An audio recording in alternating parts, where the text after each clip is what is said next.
the Council's Cabinet meeting. This will be webcast.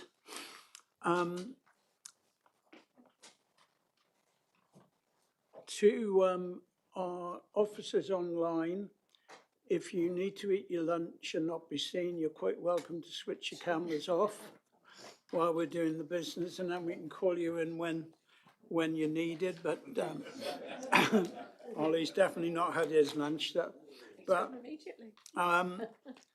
So before we start these proceedings, may I bring to your attention some housekeeping matters?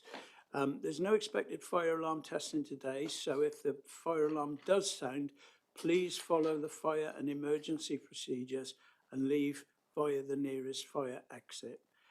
Can I please ask that you use your microphone when addressing the meeting and that it's switched off when you're not using it?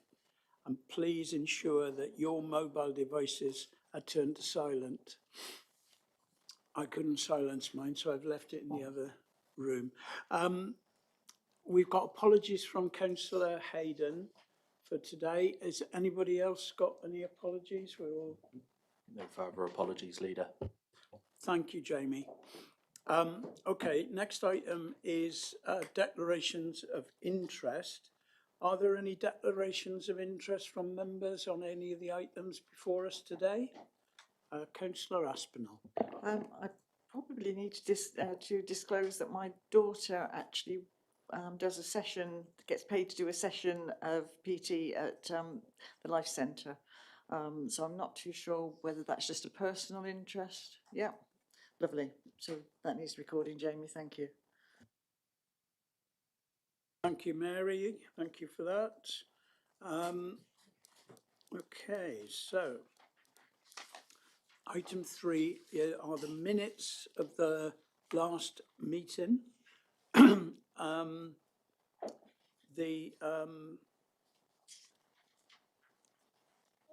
Does anybody have any corrections to the minutes at all?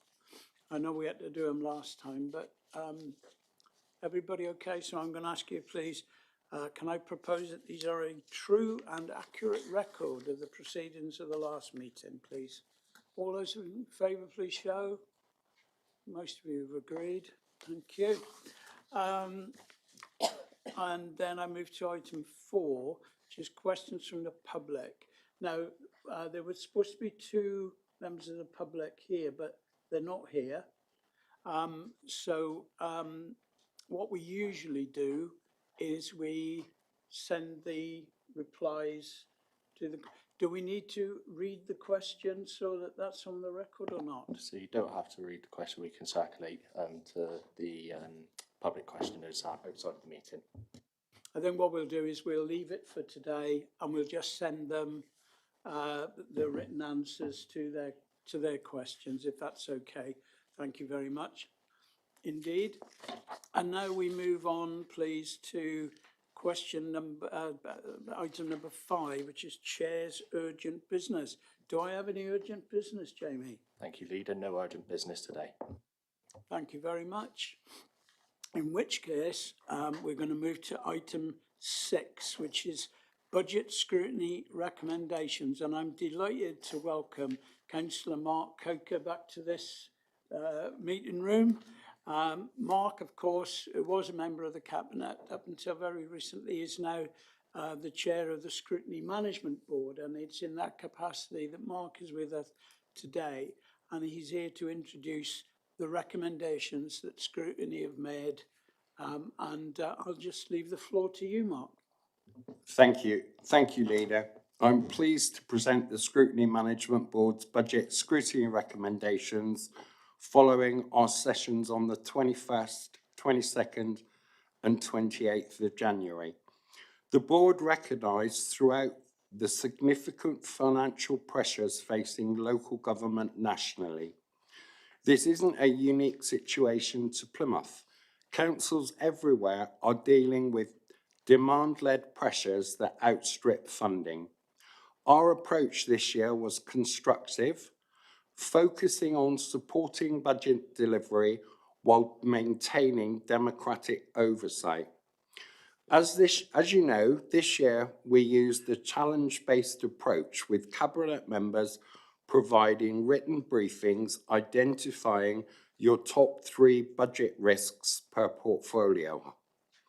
From the board's perspective, this worked very well. It allowed us to focus on the areas you identified as highest priority rather than scrutiny trying to second guess where the pressure points are. We'd recommend continuing this approach for further budget scrutiny. The board examined the draft budget report, your challenge briefings, and supporting financial information. We organised 5 sessions across 3 days by cabinet portfolio, with each following a consistent format. Cabinet members presented briefings, officers provided technical evidence, and we questioned assumptions and tested their robustness.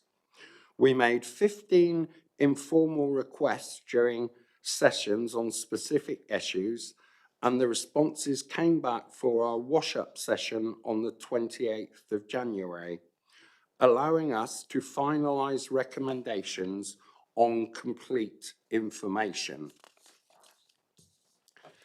This led to 19 recommendations, all agreed unanimously by the board.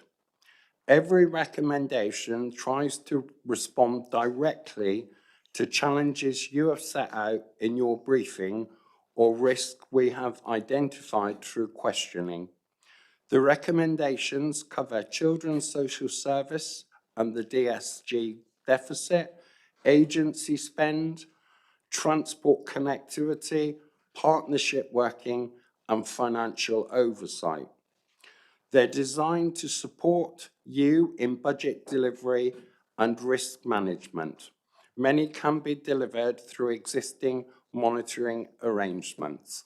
For example, I'd just like to present 2 of the recommendations so that you could see that we do. The first recommendation, or one of the recommendations, was on children's social care market regulation advocacy, that the leader writes to the Secretary of State for Education, copy to Plymouth MPs for calling for urgent government intervention in the children's residential care market, specifically the implementation of profit regulation, including profit caps and windfall tax on care providers generating excessive profits from local authority placements, mandatory reinvestment mechanism requiring providers to reinvest profits above a defined threshold into expanding provision capacity, improving care quality and reducing placements costs, pricing transparency requirements for care providers to publish profit margins, executive pay and cost breakdowns, with a report provided to scrutiny on any government response. And what we actually did this year was we actually said our rationale of why we recommended this. Children's social care faces significant additional costs driven by market failure.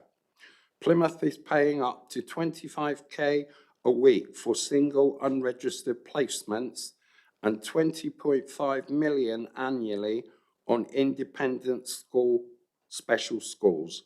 Market regulations and mandatory profit reinvention could significantly reduce placement costs and improve value for money, directly impacting budget sustainability. And I'll just give you another example of one of the recommendations. Recommendation 11 is corporate asset management strategy. That Cabinet brings a comprehensive asset management strategy to the Security Management Board, including strategic framework for asset retention, disposal, or repurposing aligned with corporate plan priorities, while investment priorities for the retained estate, including backlog maintenance and statutory compliance. with quarterly progress reporting from July 26 on disposals, repurposing, FM cost reductions, energy saving, and compliance improvements. The rationale for this is that the corporate estate presents both financial pressures and opportunities. FM capacity challenges and ageing estate create compliance risks requiring investment. However, strategic asset management offers multiple financial benefits. Proper asset strategy directly supports budget sustainability while addressing statutory compliance requirements. I'd also, on behalf of the Scrutiny Management Board, extend our thanks to Cabinet members for fully engaging with us, and for the officers for the quick responses to questions that we raised. Once again, I emphasise that this was all our recommendations were agreed unanimously by all members of the panel, and therefore I recommend to Cabinet our recommendations and look forward to your response in due course. Thank you, Leader. Thank you very much indeed, Councillor Coker, and thank you for highlighting a couple of examples really of how the cross-party working that we get on the scrutiny adds value to the whole budgetary process. And I can't help but agree with you on the change of format this year. I think the request you gave for us to come up with 3 worries, I think helped us to focus our minds as well as portfolio holders. I think the information flow made scrutiny all the more powerful as a result of that, actually, rather than having scrutiny as almost on fishing expeditions to get to the nub of the matter. So I think your guidance in that respect and your request for organising in that way, I think we'd want to acknowledge, was really quite an important step. So thank you, Mark, in particular for that. What I'm going to do now is to put a recommendation to the Cabinet that we note the report of the scrutiny panel. And then what we will do is consider a further paper in a moment, as quick as that, which has got recommendations and our responses as a Cabinet to those recommendations. You are free to go now or free to stay and listen to it. The choice is yours.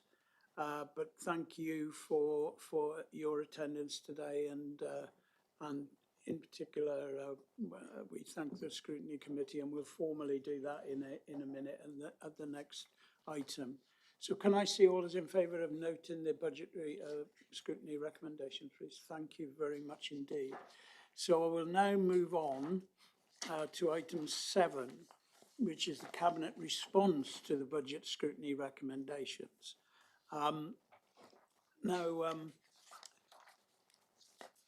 It's there's nobody in particular on the Cabinet side that's going to lead on this particular item, but David Northey, who is here as the Interim Service Director for Finance, will be able to answer any questions that we might have or points of clarification. I don't think we need a lengthy introduction from you at this point, David, but we'll come back to that in a moment. So what the paper contains are our detailed responses to each of the recommendations. And I think for the most part, we are happy to accept the recommendations that you've made. I think you'll note from the paperwork that there's one in particular that gives us a problem, and I'll focus on that in a minute. But what would like to do now is to go through each one in turn. And if the relevant cabinet member wishes to pipe up at that point, then please pipe up. If you don't wish to pipe, we can then move on to the next one quite swiftly. So I'm going to start on page 19 with the first recommendation on fostering recruitment effectiveness. The response to that is to accept. Is there anything you need to add at all to that? Okay, so I'm going to put them all at the end as on block, but I'm going to move on now to recommendation number 2, which is the Children's Social Care Market Regulation Advocacy. Again, the recommendation there is that I write to the Secretary of State. And are you happy as a portfolio holder that I should do that? Yeah, I really welcome the wording in that recommendation around making the case for capping or windfall tax or whatever it might be that you put in your letter, because we need to be raising this with government, as I've said many times in this room. I think the point that we were making at the scrutiny panel was that for a number of years, with local authorities having had a long period of coming out of the provider market, and actually that has led us as a purchaser of those services in quite a vulnerable position. And it's time that the government stepped in really to help us to control those costs. We all recognise and support the need to provide those services to some of the most vulnerable children in our city, but we need help to cap the costs. So I'll be writing that letter very shortly. Recommendation 3 on the DSG deficit. I guess yes to that as well. I'm led to believe that the government, we're not the only local authority that this applies to. And I believe, particularly with the impending local government reorganisation, I know a lot of people are worried about this being brought into a number of detailed negotiations between continuing and new local authorities about how that debt is serviced and managed and passed on. So this can come at a more timely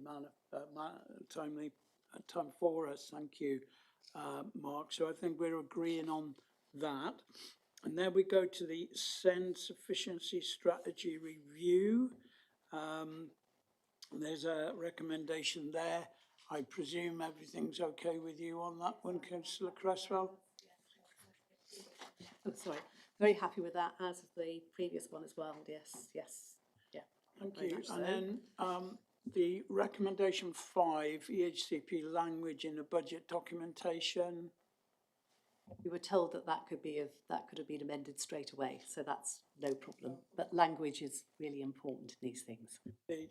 Thank you. And then children's homes investment, value for money and expansion potential. That recommendation there, is that okay with everybody? Yep. Thank you. Recommendation 7, alternative accommodation models for children in care. Now this one has got reject next to it on my copy. Do you want to tell us why? Yeah, well, to begin with, I wasn't sure what alternative accommodation models mean. I think this was brought up by the independent member on the committee, and he talked about using other council buildings, but I don't know if that's office blocks or other municipal buildings, but this whole work stream is called Family Homes for Plymouth Children, and by that we mean we want family homes for Plymouth children, not office blocks, not other municipal buildings. We are all corporate parents and we have to do the best that we can for these young people. So family homes is what we want and that's our plan. So that's the reason that I thought we should reject this recommendation. Okay. looking around the room, is that, we're all happy with that rejection of that recommendation for that reason? Thank you very much. We'll continue to search for suitable family accommodation. Because with the opening of our first in a long time, you know, we know the value of that and the difference it makes. I'm going to move on. Recommendation 8, agency spend analysis. That's an accept. Are we happy with that, Mary? Recommendation 9, railways and integrated transport connectivity. Yeah, a simple accept, simply because as part of the Team Plymouth work, there's a strand in there for public transport and transport generally across the city centre. And I look forward to briefing the Scrutiny Management Board on how that is working along. And worth adding as well that we have the backing of the Peninsula Transport Strategy to help us through that. Thank you. That's lovely. Thank you very much indeed. Recommendation 10 is early scrutiny engagement on major projects. Who's going to take that? I'm going to throw that on Councillor Lowry, I think.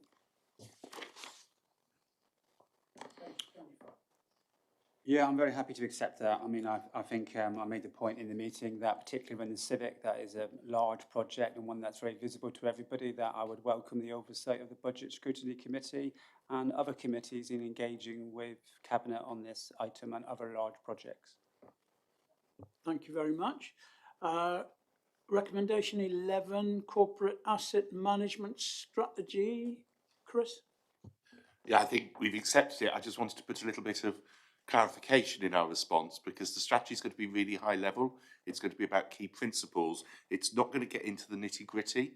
What we will produce after the strategy is an action plan that will have a time window on it. And so what we've said is we'll take the strategy in to tell Let's Scrutiny see that, but what we'll really engage with them on is the action plan about how we turn that strategy into reality. So it's a bit about accepting it, but giving some expectation management about how we make that happen, because there's no way by July 26 we will have done absolutely everything they've asked for on that list, and there will be an iterative process with them as we do so. I mean, I think there is sometimes a thought that there should be some sort of power sharing arrangement with people who aren't yet in power. So that won't be happening, but I think you're quite right. I mean, keeping it high level, that's really good. So the next one is recommendation 12, NHS Integrated Care Board Funding Assurance. Again, I'm looking at Mary here and yourself. Yeah. Yes, this is related to Fair Shares funding, which is an annual funding programme. We have 2 big pots come out of that money, Leader. The money that pays for community builders, which I believe we might have an indication on for next year, but also the money that pays for disabled facilities grants, for which we're still waiting to hear. Actually, this sort of time of year, we would really welcome already knowing what was happening so we could plan. Yeah. But given that the government is moving to 3-year funding cycles, it would be really useful if that could be passed on to us by the ICB so that we could make good planning decisions and work with our partners on making sure we're able to deliver. So I'm really happy to write that letter, and it is really asking the ICB to do what government are doing, which is giving 3-year funding agreements. I mean, it would be, I presume it would be easier if we knew whether we got 1 or 2 ICBs at the moment as well. So, you know, we don't want this to get caught in the crossfire of some office politics. Okay, that's great. Recommendation 13, customer experience strategy, pre-decision scrutiny. That's down as an accept. Kate, is that okay with you? Yeah, very happy. I'm a big fan of pre-decision scrutiny. Obviously a big piece of work. Looking forward to getting stuck in with Si with a fresh pair of eyes. Excellent. Thank you very much. Recommendation 14, Cabinet Member Risks and Mitigations. Who's taking that one? Can take that one, Chair. We produce our risk registers regularly. We present them to Cabinet, and at a high level we present them to Budget Scrutiny and the Management Board. So we've accepted that perhaps more details needs to be made available to the Scrutiny Management Board on this occasion. So yes, happy to accept that, Chair. Can I give you 15 as well, please, Mark? The same words apply there. We accept it and we'll provide additional information as requested. Thank you. Then on the next one, intriguingly, it says partially accept. So I'm going to ask Councillor Bryce-Delve to pick that one up. So what I meant by that is that in principle, we very much agree with the motivation behind this, which is about trying to increase engagement with food waste, which of course we're starting to deliver as of next month. However, there's a few things in here I just wanted to offer clarification on. So the overall thrust of this is about having targeted door knocking and resident support, which we already have in place, is funded and is already being delivered. As part of the street service restructure, we have 4 members of staff working directly on food waste engagement, including 2 recycling officers who will be going door to door and speaking at major events. So a lot of the things that they've included in the bullet points are suggestions we already plan to do. One of those I've questioned, so distribution of replacement liners. What we plan to do is to give out liners to help people get started, but we'll be providing advice to people if they don't want to use the liners as well. And we don't think it's council money well spent to be continually handing out liners that are very readily available from local shops. The other thing on this recommendation that we don't think is deliverable necessarily is around the ring fencing of funds. So the forecasting around food waste is based on a certain level of tonnage and participation, and we hope in the long run that food waste will end up being cheaper than what we do with the Energy from Waste facility in Devonport at the moment. But until we see the levels of uptake, we're not in a position to make a statement on reinvestment proposals at this stage. Okay, thank you for explaining that, Tom. And then we move on to recommendation 17, flood risk management. Actually, I'm going to ask you, although it's an accept, there's a few things in here which, again, seem like duplication. Yeah, so I just wanted to make sure it's clear what we already do on this. So there is already extensive engagement, particularly with South West Water and the Environment Agency, but other public bodies as well on flooding. So I wouldn't want the scrutiny committee to think that that doesn't already happen. One example of that is Trefusis Park, for instance, a multi-million-pound scheme, which is 100% externally funded by our partners and has been worked in collaboration with the 2 agencies that were listed. We've also got phase 2 of the Integrated Urban Drainage Modelling Project, which has recently received approval from the Southwest Flooding Committee. And that essentially involves modelling on several high-risk places in Plymouth in collaboration with those agencies. So whilst I agree it'd be really useful to share more information with scrutineers, this isn't something new in terms of our ways of working. And another example would be, as well as the Trefusis, I mean, Armada Way is about mitigating future flooding risk for the city centre. One of the things we said and anticipated when we did design the project was the fact that we were going to have more housing in the city centre, and it was going to be really important with all those harder spaces that we were going to be creating, that actually we needed to do something substantial about the runoff in the city centre, which you know we've seen all of that happening now, and we'll be celebrating Armada Way finishing off fairly soon, I think. Thank you, Tom. Recommendation 18, Property Regeneration Fund Portfolio Scrutiny Oversight. I'm going to give that to Mark as well. Thank you, Chair. I very much welcome this because you often hear me talk about the Property Regeneration Fund portfolio and its success. So it's something that comes under my portfolio, and we have governance arrangements already in place, but I think it's very important that other people alongside me understand what it is we're trying to achieve here and the success of it. So I very much welcome and accept the recommendation, just pointing out there is an awful lot of commercially sensitive information contained within that report, so elements of it will have to be undertaken in a Part 2 scenario, because we obviously don't wish to disclose our commercial essentiality to other providers of such facilities. So yes, very much welcome, but parts of it will have to be undertaken in Part 2. Thank you. Thank you very much. And then recommendation 19, Final settlement budget impact reporting. We're accepting the fact that the Section 151 officer provides a written briefing to Scrutiny Management Board on the final local government settlement. I presume you're happy to do that? Leader, yeah, very happy to do that. We've got our Assistant Head of Finance, Helen, sat in the corner waiting. She's going to wave at me if we do get the final settlement today, but I just put a caveat on that. If it comes in like the provisional settlement, it'll take us a little while to work through. But yeah, happy to give everybody an update when we receive it.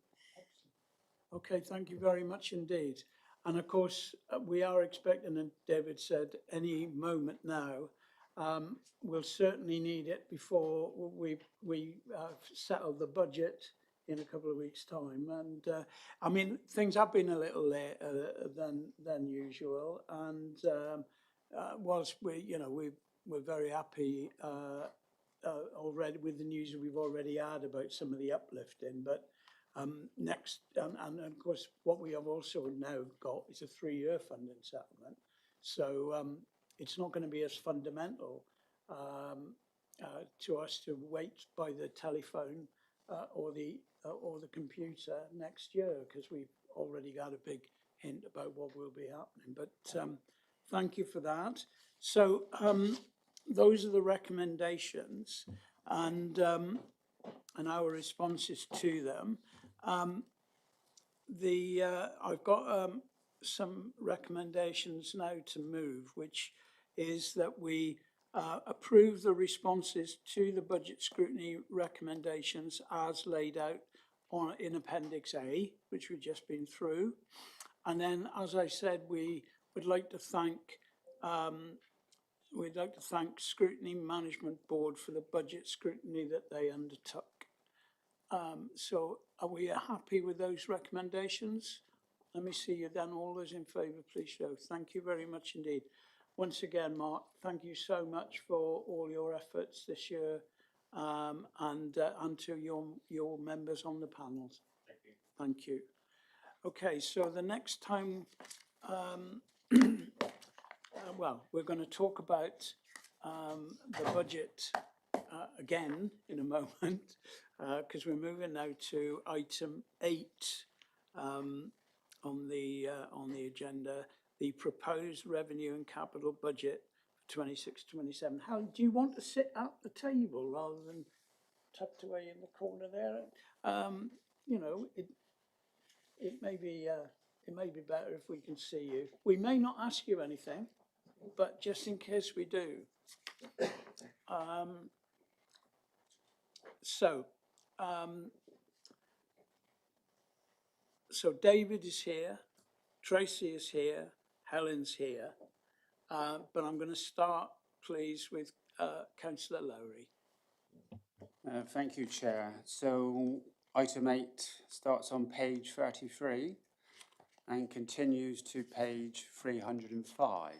Some very light reading for everybody, a very lengthy and weighty report, but I think what it shows is we've been very open and very transparent. Information is all there for everyone to see, and an awful lot of hard work by Helen and David and the team to get us to this stage. So I very much thank them for their contribution. We've still got a couple of weeks of hard work to go.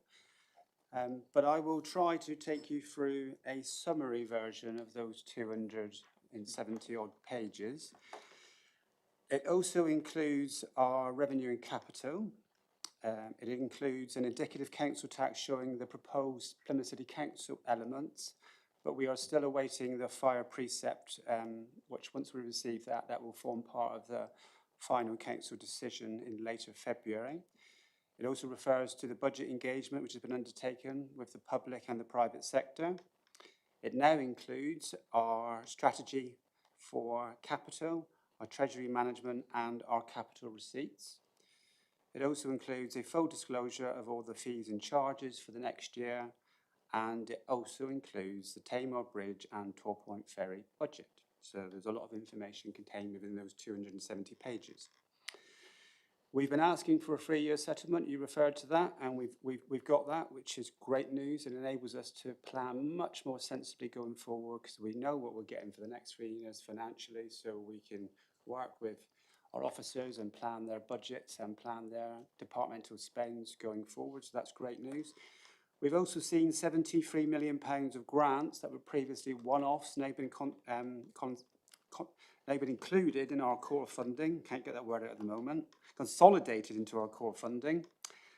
You'll also be pleased, Leader, because you often go on about potholes. There's more money in this budget for potholes, and of course there's additional funding for bin collection because we're of course undertaking food waste collection, so there's additional money there. I've also put money in for the maintenance of Armada Way. That's progressing incredibly well, and of course the public were very concerned that, yes, we build this project, but will we look after it properly? So just to give everyone some assurance, there is some additional funding for the ongoing maintenance of Armada Way. There's also £25.7 million included for strategy services. So you often hear me talk about adults, children, SEND and homelessness. But what I thought I'd do is give you a few examples of why things are costing us so much money and why we're allocating an additional £25.7 million. So the average cost per client for somebody aged 65 and over has increased for 7 consecutive years. So if you go back to 2021, it was costing us approximately £15,000 a year. And this year, it's going to cost us £23,000 a year for each of those clients. So we've gone up from £15,000 a year to £23,000 a year, a 55% increase over those seven years. Homelessness, the number of households in bed and breakfast has increased 15% from 2022 to 180 clients, now to 209 clients. We often talk about, and we'll be talking further later on about SEND and school transport. Home to school transport demand has risen by 49% in 5 years and increasing from 724 children to over 1,000 children a year. And the average cost of that transport per child has grown 65%. So it's now costing us approximately £4,600 to £7,500 a year to take many of these children to school. And we've also seen the independent specialist placements for children's services increase from 487 up by another 149 children in the last 3 years, so substantial increases. And the total budget allocated to children's services, excluding education, has grown from back in 2021, some 42 million to this year, 73 million pounds. So you can see some exceptional cost. And you heard about one of the recommendations from our budget scrutiny colleagues about children's care placements. Back in 2021, we were spending a weekly cost of £4,400 per child. That's now £7,300 per child. And that annual cost is now £385,000 per child. That is what we're spending on 522 children. That's why you're seeing a substantial increase in our children's services budget. And as I've said, we're allocating a further £25.7 million to those budgets. So also in the report, we simply can't accept that status quo. We have to do something really important to address those increasing costs and those demands. And that's why we've launched a transformational programme, and that's set out in section 8.8 of this report in detail. And in the Cabinet meeting in March, we'll present a further update on that transformational programme and how that's going to materially affect not only the quality of our provision, but the cost of our provision going forward. So that's the revenue budget. And now briefly to the capital budget, you will see that our approval is some 320 million over the next 5 years. We've seen significant spends in the previous few years, and you will see some considerable spends in the next few years. Armada Way, as I've already said, is reaching a conclusion. We're going to start in earnest, of course, with the Civic Centre and the regeneration of that and the provision of a private investment for over 10,000 new homes in our city centre. We're also building additional capacity into social care, providing the Meadow View and the new Plymouth Homes for Children programme. We've got a major investment in transport schemes and employment schemes. We've also got investment in leisure and recreation, for example, Plymouth Marine Park, and there's additional funding for flood protection, energy bills, supporting nature in our city, and play space. So, subject to your agreement, this budget will go to full council later in the month for their consideration. And as we've already discussed, we're still waiting the provisional settlement from central government. And as a consequence of that, you will note in the recommendations that we've included an additional recommendation in that section 4, which will delegate the responsibility for any subsequent changes that come out of that amendment to the Section 151 officer in consultation with yourself, the leader, to make those necessary adjustments and changes so they can be reflected in the revised budget that goes forward to full council later in the month. So I think that's me for now, thank you. An excellent summary of 300 pages of documentation there, Mark.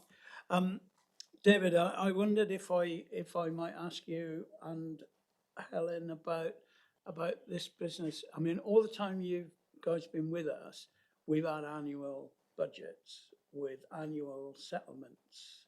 So I just wondered, you know, what, from your point of view, what does having a 3-year settlement actually mean for you and your finance colleagues?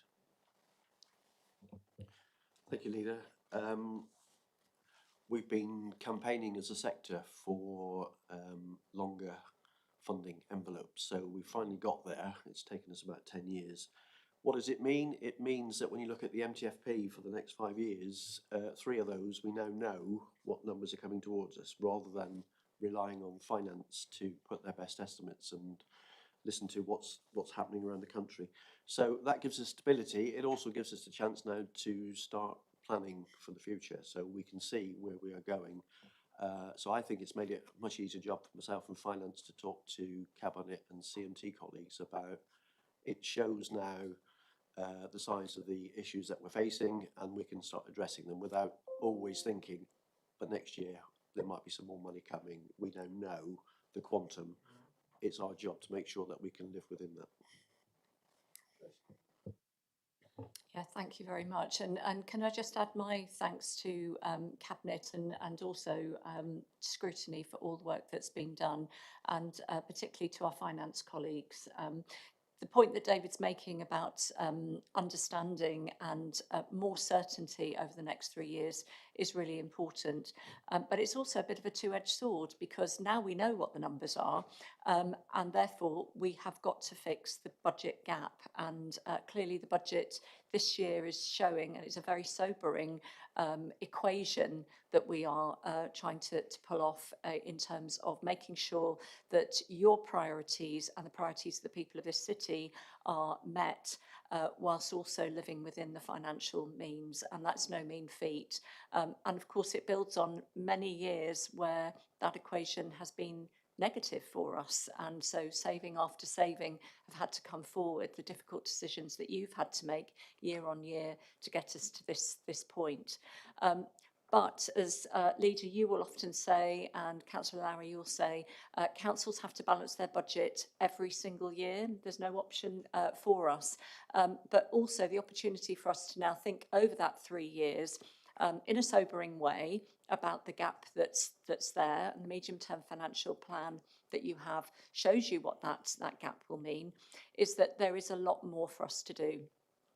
We've had some external support through the Local Government Association. We're members of the Local Government Association, to really help us deep dive into children's services. We've had colleagues deep diving into adults and homelessness budgets as well, looking at making sure that they are as robust as they can be, but also that we haven't missed anything in terms of the savings proposals. We have a lot of plates spinning in terms of the savings.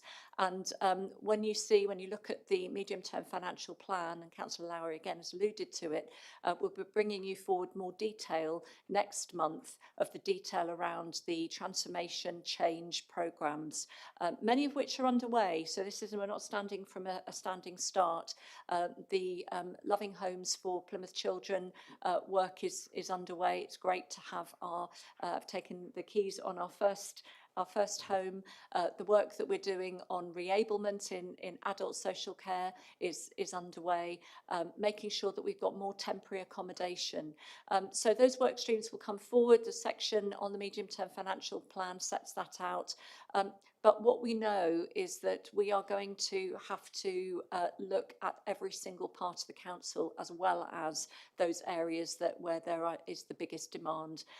We will be looking at how we reduce the costs of placement, whether they are adults, children, homelessness. That's one of the work streams. We know that we need to keep looking within our services to make sure that we are delivering services in the best way we possibly can, in the most cost-effective way. And that also includes income streams, making sure that we are maximising the income that that we are able to deliver. And Councillor Lowry alluded to the PRF and the good investments that we have there that we know are helping us balance our budget. The area that we really want to focus on is early intervention and prevention, where you see that growth in demand, that pressure year after year for demands for our services. And that's about getting more upstream of the need, working with our partners to make sure that we're trying to address that need. So when you see that growth in projection on demand in the future, that's really what we have to try and turn the curve on. Also just thinking about some of those new innovations in the way in which councils, and in fact the whole of the world, is now delivering services. AI being just a part of that, the way in which we harness and use data intelligently to drive forward. So we will be looking at how we set up some testing there. Cabinet have been briefed in the past about the, I think we're up to 77 digital and AI apprentices in the organisation, learning those skills for the future, and making sure that we can make the changes that mean we can be as efficient and effective as we can. And then there's a whole load of work streams which are about enablers, again touching on the asset management strategy that we are bringing forward. The scrutiny recommendations reference the customer experience, customer services strategy that we know we need to bring forward, all building to a new way of delivering our services, thinking about that. That will not be easy. We will need everybody thinking in a very open and transparent way about how we do that, and certainly making sure that there's an allocation of funding to enable that to happen. Services are really stretched. Making sure that we've got the right capacity and skills to enable us to invest and deliver that is going to be really important. So lots and lots to do. We are still going to have to watch every single penny. We have got a freeze of spend underway now, only essential for spend. You'll see a report later on in the agenda looking at how we try and just close the gap in year, because if we leave that gap open, then we eat into that working balance, and we know that balance is really important that we build that. So the report, and I know David will want to say a few words around how we're proposing to close the balance for next year. It's not a position that we would ideally want to be in, and the hoping for a good settlement from government, final settlement, will help close that help close that gap. So any pounds from government will be really gratefully received, because actually we have to make sure that gap, that structural gap that we know we've got within our budget for a whole variety of reasons, but particularly about the demand, is really, that's our focus to enable us to move forward. Thank you very much indeed. Helen, anything from your point of view? I'm sat here refreshing so that I could say that the final settlement's in, but it's not yet. But we will give you an update when we have it, so hopefully it's good news. Can I come back, Leader? Of course you can do that. I was expecting you to ask me about whether this budget was robust and legal and so on, but we'll cover that. But You've got to do that, otherwise we're all wasting our time. But yeah, I can ask you that now or later on. Would you like me to ask you that now, David? Let me is try. this, in your opinion, Let me try and do a robust? quick summary, Leader, Yes, of yes, please. other thoughts. The paper is quite clear, I think, that we looked at other options because we have to. So there is a budget that's being proposed. But one question that kept coming back to me was 25 million towards adults and children's social care. Is that the best way to do things, and is there a different way? So we have looked at other ways, and one option was not to give that growth. Another option was to say to the directorates, you need to increase your savings targets.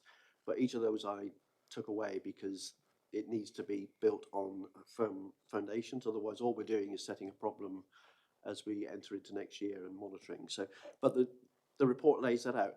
I think it would be remiss of me if I didn't say that in order to get us to a balanced position for next year, we have had to do something that we thought long and hard about, which is looking at the interest rate swap, which gives us the opportunity to talk to the bank about cashing that in, if I use that phrase, but it does give us an opportunity to get 10 million. It is a one-off benefit, and I need to make that very clear that it's kind of a sticking plaster and it gets us through 26, 27. But I'm very clear throughout the report, I hope, that we cannot keep going back to one-off solutions. So I have to be very clear that if we do get some extra funding coming through today, that would be excellent. My recommendation has to be that the first stop is we reduce that reliance on that 10 million, because you start 1st of April of the following year having to try and cover that 10 million. So that's where I'm going. And then in terms of your question, thank you, Leader, about robustness and is it a legal budget? We had lots of conversations over previous years about the capitalisation direction. Thankfully, that's all put to bed. All the 5 years of accounts have been signed off. So there is no background issues underlying this report. But I did make a point of doing at least 4 pages here, and I won't go through all the bullet points, of how I came to the conclusion that this was robust and sound. And I'll point out, just because it's in the papers, but you've got table 1 that is an extract from what we call our usable reserves. And it does show that we are struggling in year. We'll talk later about the in-year position, but if we have to draw that down from reserves and using this one-off, we're using about 33% of our usable reserves. And I think everybody can see that that is something that we have to put a stop to. So why have I said that this budget works? It works because of a lot of things that Tracy, as Chief Exec, has just said, which is I've seen the developed report for our transformation programme, our prevention, and I'm also heavily involved in the work that the Chief Operating Officer is leading on, which is the reducing the cost base. And given that work and the commitment to that, I'm happy to say that this is robust and it can go forward to Council. Well, thank you very much indeed, and I'm glad you've made that statement, and in the way you've made that statement. I think the other thing about the 3-year time horizon is, and the move away from the annuality to a more medium-term approach, that it does actually, after years of the curtains being drawn, is to actually let the light of optimism in a bit. I mean, one of the things we're doing in this budget, in both revenue terms and in capital terms, is preparing the ground for some significant growth in our city in terms of population, in terms of property, and in terms of industry. And all of those things are actually going to affect the bottom line, not in a negative way, but actually in a positive way going forward.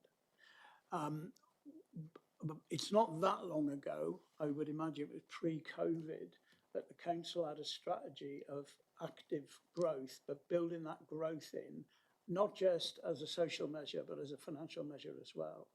And by prioritising growth, it enabled us to grow our tax base in a way that we haven't been able to do since. But I believe genuinely with the MOU that we've done with Homes England, with the dockyard expansion project and all those other measures, actually I think the grounds for optimism in terms of us growing again our council tax base and actually being able to rely on that and plan on that basis. Those days are coming. It may not be this year, but it will be soon. And that is one of the reasons why we're doing it. I mean, the theme of this year's budget isn't, oh God, aren't we in trouble? It's actually a bit more positive than that, because what we've been talking about over the last 12 months is about creating a city that's at peace with itself in a way, a city that people are proud of. I mean, the latest example of that is our bid for City of Culture, which you'll probably mention a little bit later on. But it is that pride of place. It is that pride in Plymouth. It's why we're doing this budget. If you look at what's been achieved over the last couple of years and what we plan to achieve in this budget and in subsequent budgets, is basically to get people to be proud of their city and to feel as if they can be, and their council is a part of making that happen.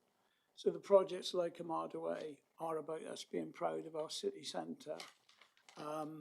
The projects that we've been doing all over the city are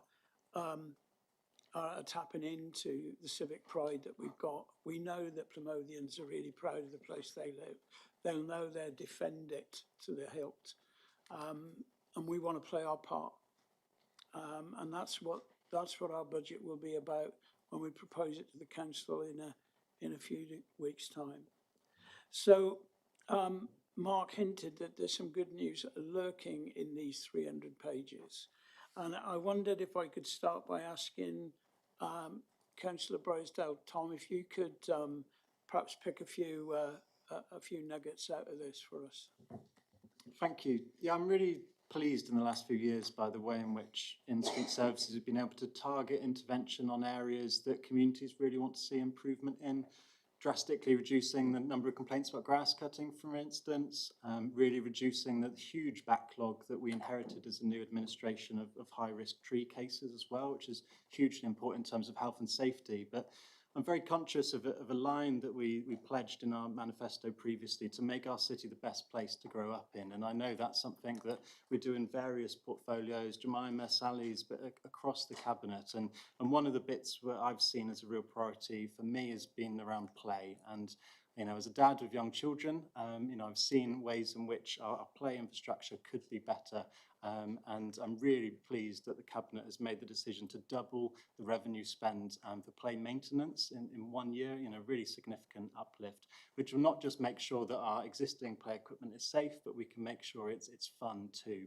And alongside that, you'll see on page 123 in the capital pipeline, we've got a really ambitious programme that we're working up in terms of play investment alongside some wider public ground investment too. So for play, that will be a multi-million-pound capital investment in both new play parks, but also looking at ways in which we can bring nature into play parks too.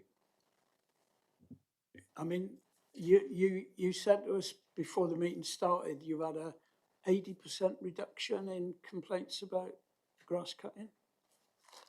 Yeah, so I struggle to remember the exact figures, but it's around 80–70% reduction in complaints, both in terms of councillor feedback and in terms of residents. So that was last year's figures compared to the previous year, after that additional £300,000 investment in grass cutting, which we're continuing to roll into this year. So that's made a big difference in terms of the number of people we have on the ground, but also in terms of the investment that we've made into kits that's more equipped to our changing climate and longer grass as well. It's been really successful in our performance data, and we're pleased to keep working on improving that. Brilliant. I mean, this is this thing around, what do people see in front of them, and that kind of environmental care is a significant issue for people. Libraries, I know Sally, if she was here today, would be banging on about libraries. And again, I was at a conference over the weekend where people in other parts of the country were talking about cutting their library services, but we are not doing that. In fact, we're kind of improving that, aren't we? Anybody want to help me with that while I'm floundering for some facts and figures? We're talking about the way in which we're going to co-locate services. in our libraries so that we can actually have the libraries open longer, and people can access things like self-service facilities on renewing books and collecting books. And that's got to be really important. Steve, please. In lieu of Councillor Hayden, I think it's really important that we highlight the future for libraries for Plymouth. So we are currently working on our future libraries plan. This will be looking at how we can utilise our library assets in a better way for the residents of Plymouth, partly because we want people to be able to access books and library services in the way that they do, but also being able to utilise that in a more broader space of health and well-being, but also to extend some of our corporate offer. So how do we use libraries to become one-stop shops in regard to anything that residents would want? They are ideally placed, and we know that there is a nostalgia around libraries. So I think the Cabinet commitment to protecting the library funding at this moment in time is an important thing to do whilst we look at what the future of library services look like. But I think it does go to highlight that people are utilising libraries in different ways, and we need to go with that. Plymouth celebrates 150 plus years of its first public library opening this year, which we will look to celebrate through libraries. So it seems very timely that we would be looking at reflecting on the past of what libraries were and looking to the future of what they can be for the residents of Plymouth going forward. We'll get some concrete examples of how that kind of co-location can work. But Sally, you were mentioning some skill stuff earlier on. I was just going to mention On Course Southwest, who've been using the library service for things like family education and such, and that's got a real advantage as well, because those libraries are sort of like in people's communities, so you're not actually having the cost of sort of like travelling and such, and perhaps getting people into, it's being really creative, perhaps getting people into libraries who wouldn't necessarily have gone in, perhaps with people who don't always have the best levels of ability always in literacy and such, and being able to really use those libraries in a really creative way, and taking young children who don't necessarily go into libraries actually into libraries. And I just sort of like a little plug here, because it is actually the National Year of Reading this year, and we've got some really great things that we are doing with our libraries, our school library service, and our schools, and really thinking of some great opportunities, and libraries will play a really, really important part. Thank you. And Sorry, Chair. potholes have been mentioned, John, so I've got to come to you. Okay, thank you. And before I come on to the potholes, the libraries, for example, in Plymouth have been opened up for to supplement banking provision for the local community. So on a day when the library was previously closed, Santander, other banks are available as well, not many, they entered in partnership with Plymouth City Council to allow banking facility there when residents could actually change their books, borrow books through the automatic measure. And there are plans for that to be considered in, well, it will be considered in Plymstock as well. So that's a good way of connecting with a range of services. So highways maintenance, I'm pleased because this budget allows us £75 million to be spent over the next 5 years on highways. That's an average of 15 million a year. Some years a bit more, some years a little bit less. That means that we've had certainty, as David mentioned, about planning ahead. So the highways team are in the middle now of planning a multi-year schedule for highways repairs and development based on an assessed need, but it will help give members and residents a more certainty of when a particular road that they're concerned about can be fixed. So as a city, we've fixed 15,000 potholes, road defects in some dictionaries, over the last few years.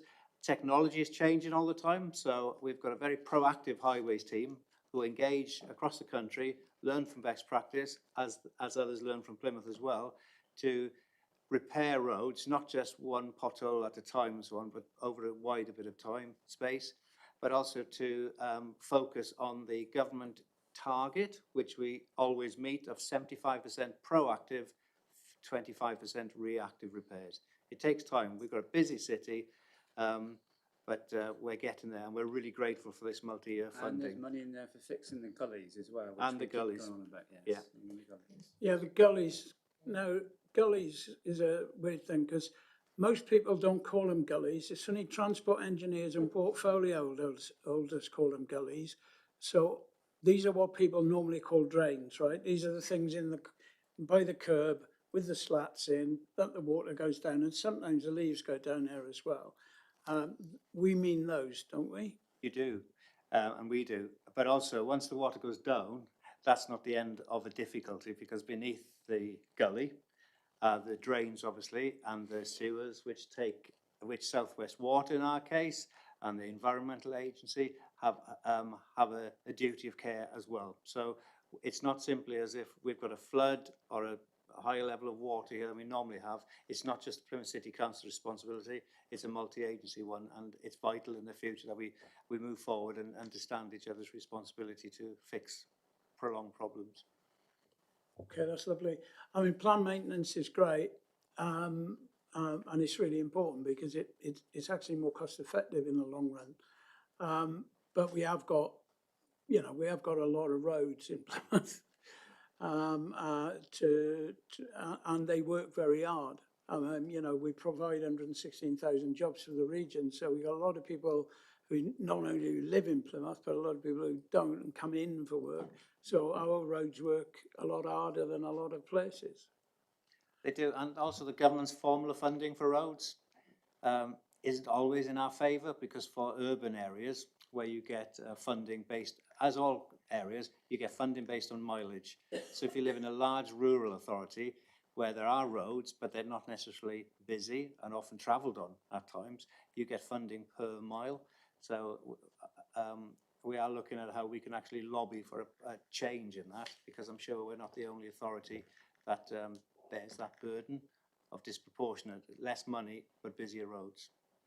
Yeah, I remember that change coming in. It was a way of transferring. The government of the day had devised to transfer money from urban areas to rural areas. I'm sure there was no political advantage to them in doing that at all. Anyway, anybody got anything else they want to say on the budget? Mark, I'll come back to you. I always focus on the revenue bit because it is incredibly important for us for the reasons Tracy and David said. We have to balance the books, and we are seeing some exceptional demand at the moment, which I hopefully try to contextualise in my opening remarks. But whilst I am reasonably good at doing the doom and gloom, I'm not so good at doing the optimistic stuff, but there is an awful lot of optimism in this report. Just as an example, if you were to go to page 121, you will see the 5-year capital programme. We're talking about some £320 million. And in the next financial year, we're proposing to spend nearly £114 million. And that's a lot of money to spend and invest in our city. And you've seen some examples given out today. And just to reassure people, 45% of that money that we are intending to spend next year is grant funding. So it's been given to us by other people. And there are also other contributions in the likes of developer contributions in Section 106, which takes it up to, over 50% of that funding going forward is being given to us by others to help invest into our city, which is excellent news. And on page 123, you will also see a summary of our capital pipeline for the next 5 years. So in addition to the monies we've already referred to, we're proposing to spend potentially another £50 million, once again, substantial grant funding in there to invest in our city. And Tom's let the cat out of the bag with respect to sort of our park strategy and our public realm investment. John's referred to the investment in our roads and transport going forward. There's a lot more information in there. There is, on top of my normal doom and gloom, there is an awful lot of optimism here that we should also be telling people about. Yeah, that's absolutely well said, Mark. And there are grounds for optimism. I do believe. So we've had the assurance from the Section 151 officer that we're okay. we've also had the nod from the auditors that that the problems that we've been dealing with over the last 5 years are no longer problems. We've got other problems, but we haven't got those. We are able to invest in capital projects to underpin the growth of the city and to provide services that local people value. So that's what we're going to do. So the recommendations are legion. Does anybody, before I put the recommendations to you, anybody want to have any last minute thoughts, or are we all content? I dare say that at the meeting, the budget meeting, we'll probably have a few more in-depth examples of the sort of thing that people's money will be buying, because we have been listening really hard to what people have been telling us over the last 12 months about what they'd like to see their money spent on, and we'll do our very best to do that. I think, as has been hinted, though, we have a number of statutory obligations, things that we absolutely must do for some of the most vulnerable people in our city, and they have to take precedence over everything else. Whilst at the same time, the other 300 services that we provide have to come out of what's left, which is tricky. And it's why sometimes you've got more frown lines on our foreheads than perhaps we should have. But I want to thank Helen and I want to thank David. Obviously, we keep welcoming David back. It must be really exciting being here for him to want to do that all the time. But seriously, it's been a really tough job to get to where we are. Thanks to the officers of this council as well for their hard work in getting us to this point. And who knows, the financial settlement, maybe the government's had a lottery win. Mm-hmm. Have you got something? Ooh. I'm not going to quote any numbers at this stage because I think it's unfair on Helen just having a quick browse. But while you were talking, the settlement did come through, and there's a couple of things just to pick up. It looks like they have been listening, particularly to Plymouth, about the revenue support grant and the calculation, so there might be some extra money in that one. But the other one that we really need to work through the detail is on the SEND high blocks deficit issue that's now starting to catch up with Plymouth, and it looks as if they're going to give not just us but all councils a one-off grant to effectively buy that out as at the end of this financial year. So that has other implications. So, but we'll work through the detail and I'll give you a full written report when we have it. But it looks positive at this stage. Yeah, that's. I think it's fair to say that's great. Breaking news. Yeah, I know that's great news. I mean, clearly we've still got to chew the details down and see what else is new. But that's why, in anticipation of the settlement not coming out at the perfect time for us, that we've given us that little bit of wiggle room, so that following this meeting and following Helen and David's getting out the civic abacus, that we'll be able to make some adjustments into what we finally propose at the council meeting in a few weeks' time. But that is ever such welcome news. Sorry, who what? Sally? Well, I'm hoping it's all really good because at the moment I'm grinning from ear to ear. Yeah, I mean, it was mentioned at the conference that I was at this week that weekend that there was some good news on the way, but I must admit, even in my wildest dreams, I hadn't expected quite the level of largesse by the government. But I mean, you have to remember the context of this is there's a lot of local government reorganisation going on at the moment, and having the debt overhang like this actually would have been very problematical for a lot of the detailed discussions on disaggregation. So it's a sensible, pragmatic move, but also we can claim all sorts of credit for being listened to for both the government and for ourselves. So that, that's great news.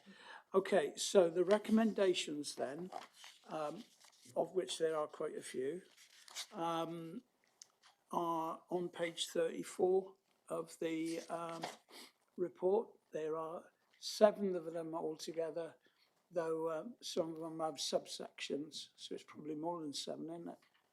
I'm going to put them on block to you, if that's all right.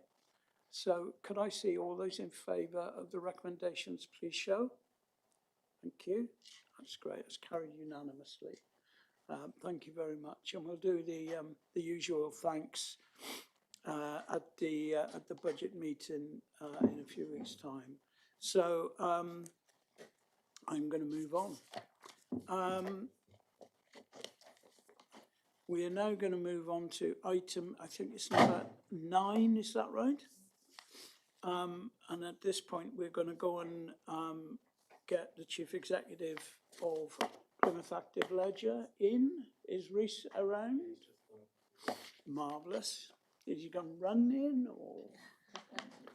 I'm coming in a canoe. Yeah.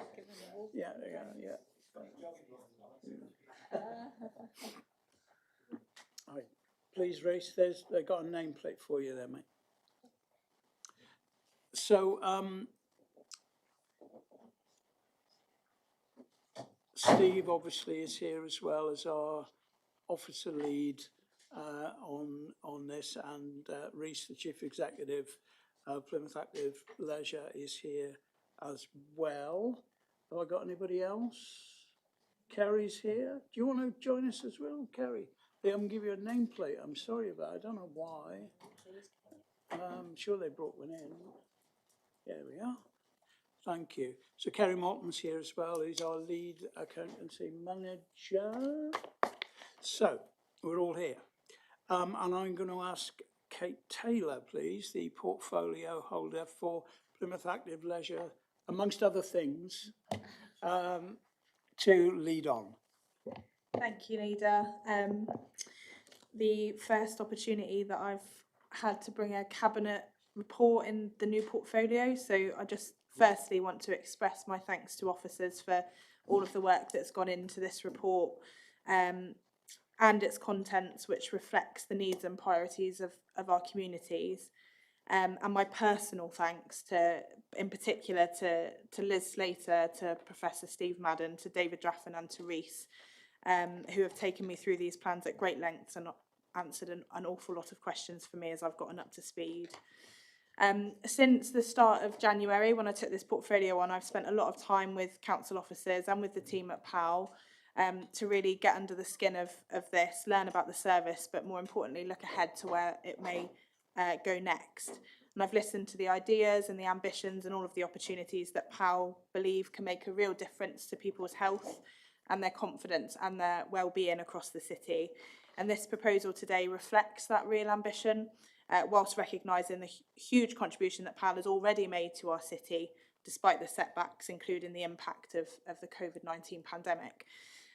I have to say, Leader, that getting to know Rhys in particular has been quite exciting over the last few weeks. To have someone with Rhys's experience, his connections and his vision allows us not only to push PAL forward in the city, but to propel it onto the national stage. He is an exceptional steward for this organisation, and we are very lucky to have him. And the figures in the paper support that. Since its establishment in 2022, PAL has achieved remarkable progress even against those challenges, facing not only us but the leisure sector on a much wider scale. And you can see lots of the figures in the report, but 29% income growth, 48% growth in fitness memberships, over 49,000 unique users, and a 31% growth in swim school participation. So, those figures mean something to people in the city. Alongside that, PAL has strengthened its financial position, improved its operational performance, delivered a new gym at the Life Centre, and invested in upgraded facilities at Tyneside, which have attracted new audiences and increased income levels. This is not just about providing sport and leisure. PAL now has a crucial role in tackling inequalities and inactivity across Plymouth. It supports people with long-term health conditions, works with children and families, it partners with Derriford Hospital on physiotherapy services, and will soon support residents on the weight management waiting list. It's also a key venue for sporting events, which range from hosting elite junior diving events to regional and county swimming championships, and as the base of Plymouth Raiders home games, whilst at the same time being open and accessible to everyone. This includes the Mount Wise swimming pools. Growing up in Devonport myself, I remember accessing those pools for free, and supporting this extension allows us to afford that opportunity to kids in this city for many years to come. I know firsthand just how important facilities like Mount Wise are, not just as places to swim, but as a place that brings communities together and creates memories, and protecting and investing in them really matters, and that's the difference that a Labour council makes to people in this city. Investing in the Life Centre also matters. Since its creation, that building has played a vital role in supporting sporting talent in this city. And by supporting this proposal today, the Cabinet will be giving Plymouth Active Leisure the stability it needs to keep improving those facilities, widen its participation, and help us to find the next generation of world-class athletes, the next Tom or Tonya. The proposal here today recommends extending PAL's contract to 2042, enabling them long-term stability, providing working capital and resetting the existing loan provision. Support of these recommendations enable PAL to move forward with business cases for capital investment, which will drive new income and see a reduction in the council's management fee. As part of the proposal, there are detailed annual KPIs and a business plan process, as well as additional governance contained within the report, including an annual report to scrutiny, which I think is really important to ensure that we keep on track and remember the reasons why this is so important. Because PAL is not just about the individual services or opportunities that it offers, not just a gym or a pool. It's about the social value that this organisation provides to our city and the difference that it makes to the people that live here. So with a brilliant board, headed by a brilliant chair in David, led by an exceptionally talented chief executive of Reece, and supported by a fabulous team, I couldn't feel more excited about what is to come for PAL, and I commend the recommendation to Cabinet. That's a pretty good testimonial. I'll tell you how smart Reece is. He managed to persuade me to join the gym. That's how good he is. No, but it's great to have you here. Anything you'd like to say to add to what Kate has already told us? Well, firstly, thank you. That's very, very kind. It took me a bit by surprise. Yeah, really just we're incredibly passionate about serving this city. You know, I really mean that as a team and as an organisation. You know, we want to do so much more. So, you know, we really want to embed ourselves and deliver on everything from growth to health and well-being and lots of other things around the city. So, you know, and I cannot tell you how passionate the team are to do that. So, you know, we're really excited about taking this forward. So thank you for the opportunity to come here today. Steve, you're the client. I mean, we still got to use that sort of language, but you know, we're more partners, in reality. But tell us what it means for you and what your as part of the council needs it for. Thank you, Leader. So it's phenomenal. I don't think I could say it much better than Councillor Taylor herself. The fact that we have the pleasure of having leisure services as a traded service is a really fundamental opportunity for us as a council, but also for residents. As Councillor Taylor's highlighted, the provision that we have through PAL goes over and beyond what we put money in for, and that only reaps benefits for the residents of Plymouth. It is a health and wellbeing offer, but it goes beyond that. As Councillor Taylor said, it is an opportunity to create memories, create legacy as well. As we've seen, the start of PAL was a bit bumpy, but I think what we have seen is actually, in times of adversity, you can still achieve some really phenomenal things. And the report highlights, I think, some of those key things. But the ambition that's driven through the PAL board, along with officers from the council as well, really puts PAL into a good position to drive it forward into the future. Thank you. Lovely.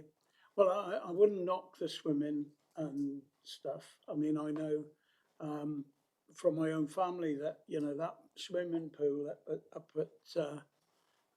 there at Central Park's really, you know, really well used. I mean, my second eldest grandson has to go there 4 times a week now training, which we're really proud of him, you know, and it sort of, you know, it vindicates everything when we invested in that facility, what it could be and what it can mean, you know, on an individual, on a family level. And you see when when you go to pick him up or drop him off, you know, all the other families that are up there and the buzz around the place, no matter what people have gone up to the Life Centre for.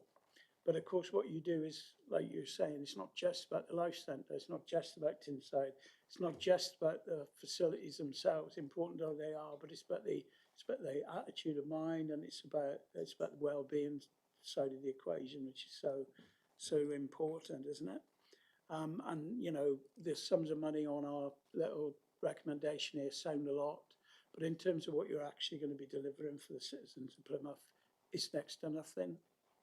And it's really important that we do this today, I think. I'm really thrilled about it too. Any other observations from the cabinet members? No?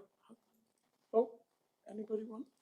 David, you've been a little bit involved in this too, haven't you?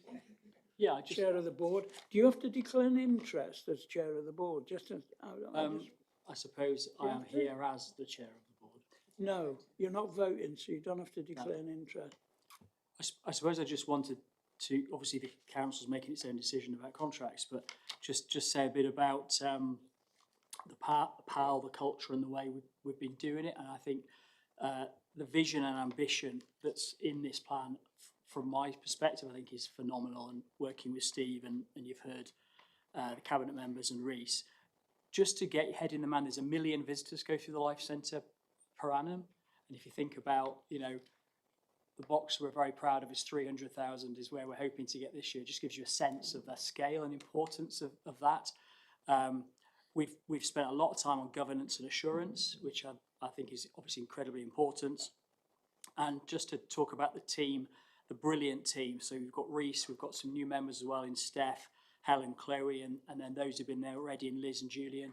And the role Kerry's played in this is not to be understated, providing some incredible financials. But it's also a really good commercial deal as well. So making, I think, certainly from my perspective, sitting the chair of the PAL board, some really strong financials. You know, so there's 200 million investment over the term. The management fees reduced over the life from 700 to 50,000. There's significant surplus at the end of the term. We are investing significantly in FM. We have a large capital programme and a brand new £250,000 maintenance budget and 4.7 million additional income through the plan. So it's a really strong financial proposition. So it's all right, we can afford it, right? I mean, the more important thing though, Kerry, is if we don't do it, what happens? And you know, I think so many times that's the case. And I know sometimes we feel like the bank of mum and dad, but actually, you know, we're getting good value here out of this. There's no doubt about it. Not just in terms of the actual, it's that well-being dimension, it's that pride dimension I was talking about earlier on, and all that kind of stuff, and what it represents. It's a quality facility, and well, a series of quality facilities. But the important thing about PAL is that it's going to look after it for us. That was the other thing, you know, because perhaps we weren't as good as we should have been in doing that before, and certainly the last people we brought in to do it definitely weren't. Yeah, I'm really excited about this, because this is you know, it's like rivers of ambition running through it, and it's great. It's great. So it's how it should be for a city our size. We should have something. Should have something this magnificent. So we've got some recommendations. They're on page. What are they on? Pages 15, I think. Page 16. I mean, and 1 to 6. What I'm going to do is I put them on block, if that's all right to you. So could I have a show of hands, please? All those in favour of making the recommendations? Thank you very much. And that would seem to be carried. Okay with that. So thank you for attending today. I'm sorry it was short and sweet, but it's going to be a long and fruitful partnership and a relationship that's going to drove us from strength to strength. So thank you very much indeed. Best of luck. Is that okay? Good. So I'm going to move on to item number 10, which is the re-procurement and renewal of school transport contracts. So I'm just waiting for our new arrivals. Hello, hello, hello. We've got some named places there. So we've got David is still here, of course, David Haley is still here, but we've got Beverly and Victoria with us. Hello. Hello. Is this your first appearance in front of this August body, or have you been before? Victoria's been before. You've been before. Well, you know, it's a terrifying experience and we're really hard on people, right? So, you know, we'll just, we'll try and make you as at ease as possible, okay? I'm going to ask Sally Cresswell to introduce the report, please. Yes, thank you very much, Leader, and thank you very much for both of you for attending today. And it's not a scary experience at all. All right, so I'm really pleased to introduce this report on the procurement and renewal of school transport contracts, which seeks Cabinet approval for the future commissioning arrangements for home-to-school transport over the next 8 years. The Council currently provides statutory transport for more than 1,000 children each and every school day, including those with special educational needs, low-income families, and young people supported by social care. With the current dynamic purchasing system expiring in January 2026 and no longer permitted under the Procurement Act of 2023, we must now adopt a compliant, sustainable and resilient procurement route that ensures continuity of service for our pupils and our families, which is obviously most important. The report sets out the full appraisal of available procurement options, and each one has been carefully assessed for operational practicality, value for money, compliance, market resilience, and also, very importantly, long-term sustainability. The recommended option is for the Council to adopt an internally managed open framework. This approach builds on the strengths of the existing models, but offers a more efficient and also a future-proof solution. It will allow us to maintain strong supplier competition, reduce administrative burdens, improve market access for local operators, and ensure procurement activity remains legally compliant. The framework also supports transparency, robust quality assurance, and the flexibility to reopen to new providers throughout its 8-year lifespan. Financially, while no savings are anticipated from the re-procurement itself, the framework does provide the most cost-effective and administratively efficient route for securing the £7.8 million worth of annual transport provision required to support over 1,000 children along with 280 routes.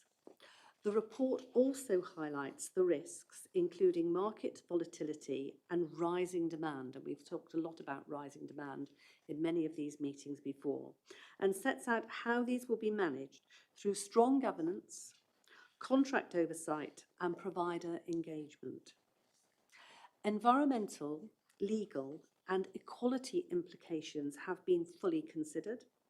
The framework embeds safety, safeguarding emissions reductions where feasible, and ensures that the Council continues to meet its statutory duties under the Education Act of 1996. Now, the decision being sought today is for Cabinet to agree to implement an internally managed open framework for all home-to-school transport services. That includes social care transport commissioned through teams for the next 8 years, and this will provide resilience, flexibility, most importantly, legal compliance needed to deliver safe, reliable and fair transport arrangements for Plymouth's children and young people. Thank you, Leader. Lovely, thank you very much indeed. Okay, so Beverly, Victoria, what have you got to say? So just to thank you, Councillor Cresswell, for your introduction to this one. It's just, we just like to add that just to make sure that if we could have the internally managed open framework to ensure that we can provide the safe transport for all our student on home to school transport for the next 8 years to support our contractors and to make sure that, you know, we're producing the best service for our parents and our children who we provide the service. I mean, obviously on our mind at the moment, we've been talking today a little bit about local government reorganisation and kind of we're hoping in the next few weeks that we'll have permission to expand our range of operations beyond our current boundaries and take in bits of South Hams area where there'll be obviously parents and with children with SEND needs and needs on screen stuff. Will this framework, because it is 8 years, will it allow us to be flexible and to be able to provide those services in those new areas? Yes, it will do. So what will be able to happen is as new contractors come on, we'll be able to open the framework once a year. But once the local government review happens and we know what's happening, we'll be able to make adjustments for new contractors. However, some of the ones that work in Plymouth already work within Devon, so we'll be able to work out who's working cross-border and bring those contracts over. That's very reassuring. The other thing, sorry, while I'm on this about taxis, is there's, you know, at the moment we have a piece of legislation called the City of Plymouth Act, which sort of covers the way taxis operate and where they can operate. Will that be needed to be amended so that people can work, for example, back and forth between Ivy Bridge and Plymouth and Ivy Bridge? So no, it doesn't. We already work very closely with taxi licensing. We already work within that legislation. And as long as we understand, as long as the route starts here, which is we procure from here, it won't need any amendments. That's very good news. Right, lovely. Thank you very much.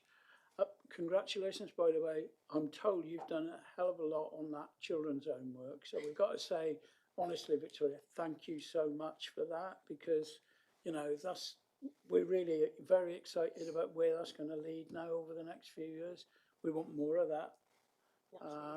If that's not too stressful a thing to say to you, but, you know, we're very grateful for what your input into that. Are there any further questions on this contract? No? All right then. In which case, what I'm going to do is the recommendations are on page 57. Oh, yes, sorry. Can I just come back with when you were talking about the organisation of taxis and working across Plymouth and Devon, you can see how all of that makes so much sense and such in terms of local government reorganisation, particularly in relation to send and local transport. So it'll actually be a service which will very much, you know, all will knit together and work really well. So, recommendation on page 57 to adopt an internally managed open framework. All those in favour, please show. Thank you very much. That looks pretty much agreed. Thank you both very much and good luck with it. I'm going to move on now to item number 11, which is more finance, which is the monitoring report for month 9. Now, currently we're in month, are we in 11 at the moment? Yeah, we are. We're in 11. So this is now reporting on the situation as it was 2 months ago, basically. But are you able to update us even further? Thankfully, your maths aren't as good as mine. So it's the end of month 9, okay, which is would be what, 5.5 weeks roughly. So, and it takes a month for the team to complete the cycle of the accounts, and then of course they report them. So we're reporting in the normal manner we would do. So we're on time for doing that. And this report would normally go to full council, but because it gets rolled into the budget revenue report we've just discussed earlier on, there's no need for it to go separately because the capital element is also in there. So I can give you some good news that as from month 8, we've improved our position, and the potential forecast overspend would be somewhere in the region of some £4.8 million. And as you normally hear me say, those overspends relate to adult social care of approximately £3.3 million and homelessness of some £600,000. So as the Chief Executive's previously said, we've got some 3 months to go. Our team, along with Cabinet themselves, are working very hard to ensure that we do meet our legal requirements, which of course are to balance the books at the end of the financial year. We've always been successful in doing that, and I've got no reason to believe that we won't going forward. So whilst I would like this to be a lower figure than it currently is, I think given the hard work and the plan we have going forward, I'm very confident that we're in a position to balance our books at the end of the financial year. And as I've said, you know, we know where the pressures are, and we've got a plan to deal with those pressures, and I'm very confident that we will do exactly that. So I've got nothing further to add. Thank you. Okie doke. Well, that'll teach me to put my maths to the test. Try this one. 4.874 million. What's that as a percentage of our gross budget, which currently is 450 million, is it roughly, our gross budget? Gross budget is over 600 million. So what's it as a percentage of 600 million, Mark? It's tiny, isn't it? Actually, and that, when you look at it like that, but we can't look at it like that. We've got to use these big numbers. But I much prefer, for my own peace of mind, that we're actually less than 1% off the budget that we set this time last year, which, given the pressures that have been put on us, I think still a remarkable performance. That has to be borne in mind. Okay, so all you want us to do at this stage then is note it and note what you've said. Thank you very much indeed. And officers, continue please the downward pressure as we move to months 10, 11 and 12. Thank you very much. Agreed? I'll take that as yes. And now we move on to item 12, which is the local area SEND inspection report. Councillor Cresswell. Thank you, Leader. And the letter of this report actually went up onto the site on Thursday. And interestingly enough, when I was out actually on the doors campaigning on Saturday, I actually met someone who had read the report and was actually very, very, very pleased in what she had read, and was obviously someone who was actually very well informed on special educational needs as far as our children are concerned. So, colleagues, I have to say I am more than pleased to introduce this report on the recent Ofsted and CQC monitoring inspection of our local SEND partnership carried out in December 2025. This inspection was an important moment, a really important moment for Plymouth, because it assessed whether we had taken effective action in response to, we had 5 priority areas identified in the 2023 area SEND inspection. And I'm pleased to report that inspectors concluded that Plymouth had taken effective action in all areas. And this is significant and encouraging milestone, and it reflects, I have to say, the outstanding hard work and commitment of our teams right across education, in health, in social care, as well as our schools, our partners, but most importantly of all, our children, our young people and their families. And I just want to say one thing which isn't written in the report, but when we had the feedback, well, the lead inspector actually said, and this is lovely, and I wrote this down, said, our children and young people shone, which is absolutely, it was really, really such an uplifting experience. You have that great sense and feeling of pride. Inspectors actually recognised, and this is again really important, a marked cultural shift since the previous inspection. They found there was stronger leadership, there was clearer governance and a genuine focus on putting children and young people with SEND at the centre of planning and decision making. With early identification has improved, exclusions have reduced significantly, and there is better joined up working to support children with the most complex of needs. And families also now receive more support and help while waiting for assessments. And the oversight of vulnerable children has also really strengthened.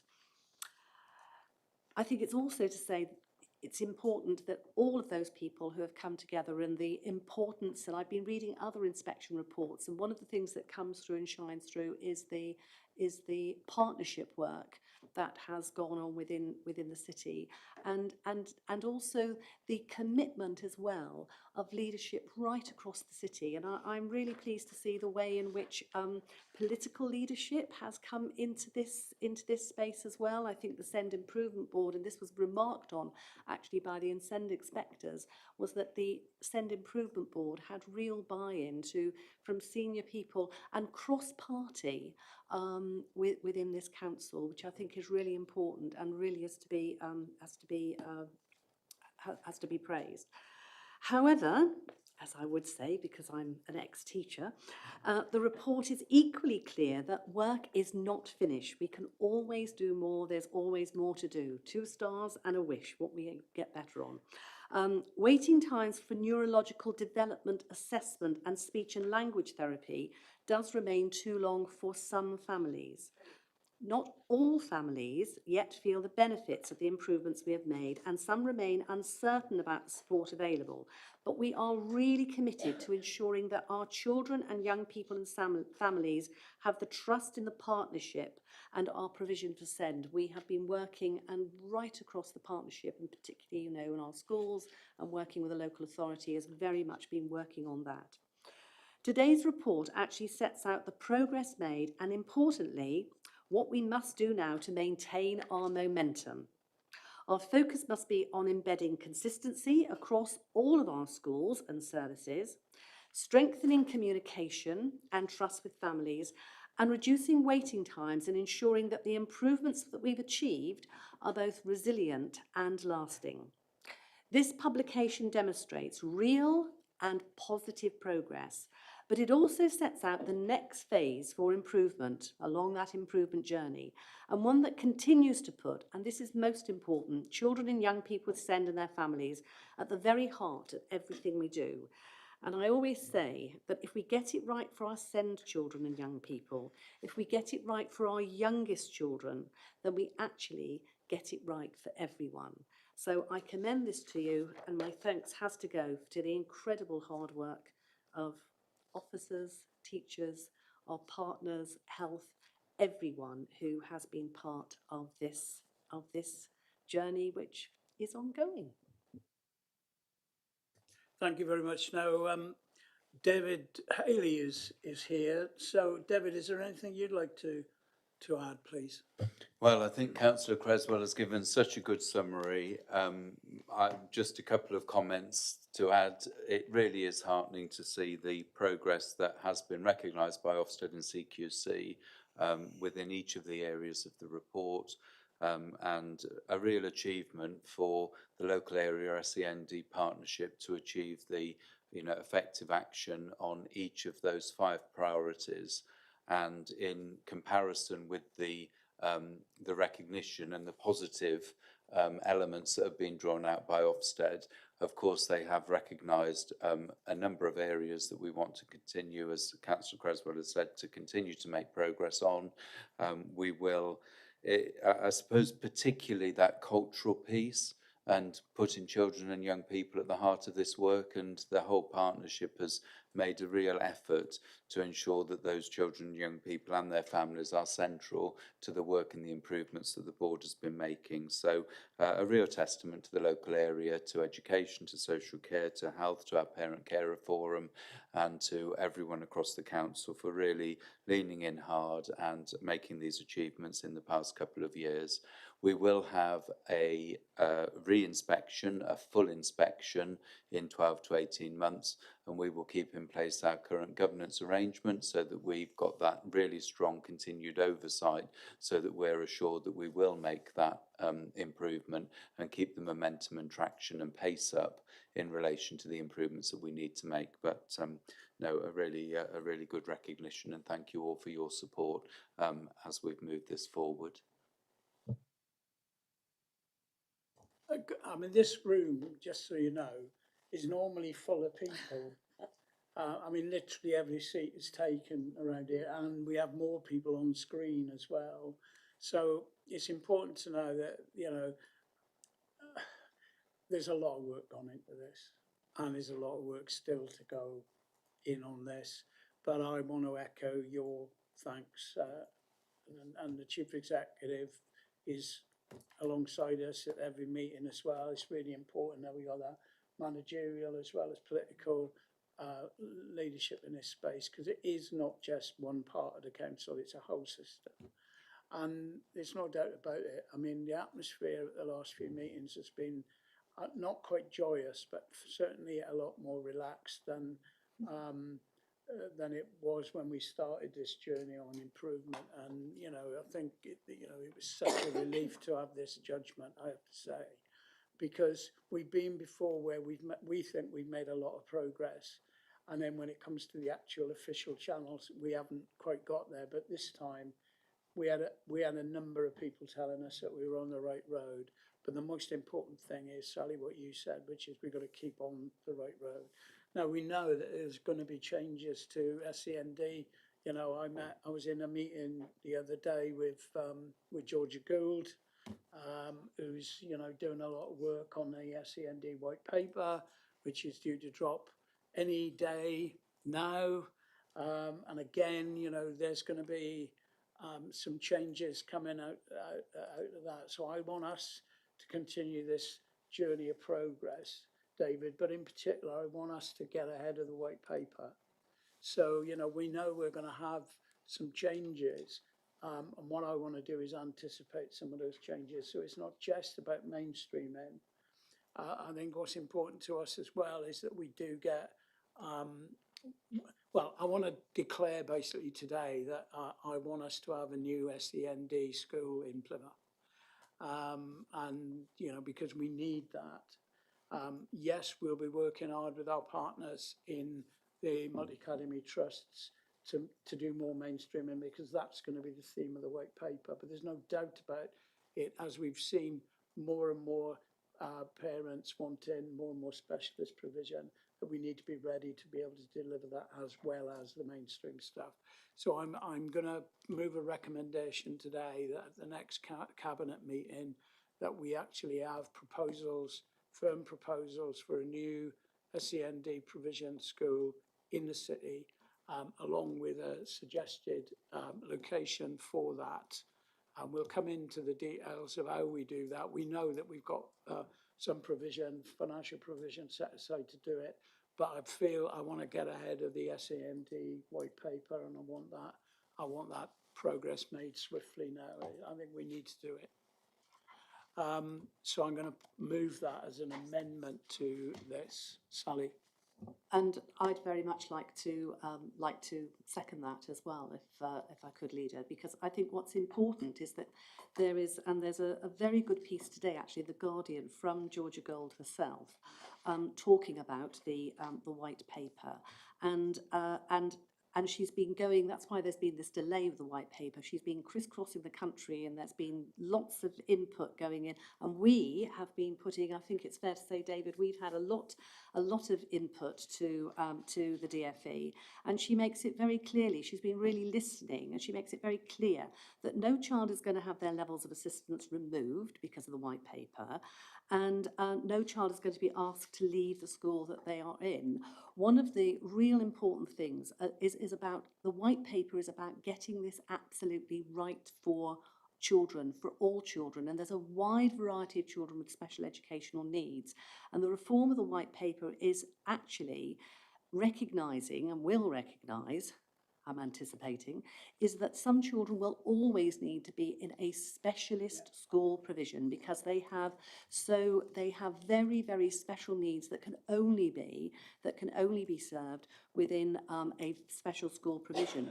But at the same time, recognising that for a lot of our children, their best provision is actually within mainstream, so that they are within their communities, they're not travelling a long way, and they are actually having the best provision which is appropriate to them.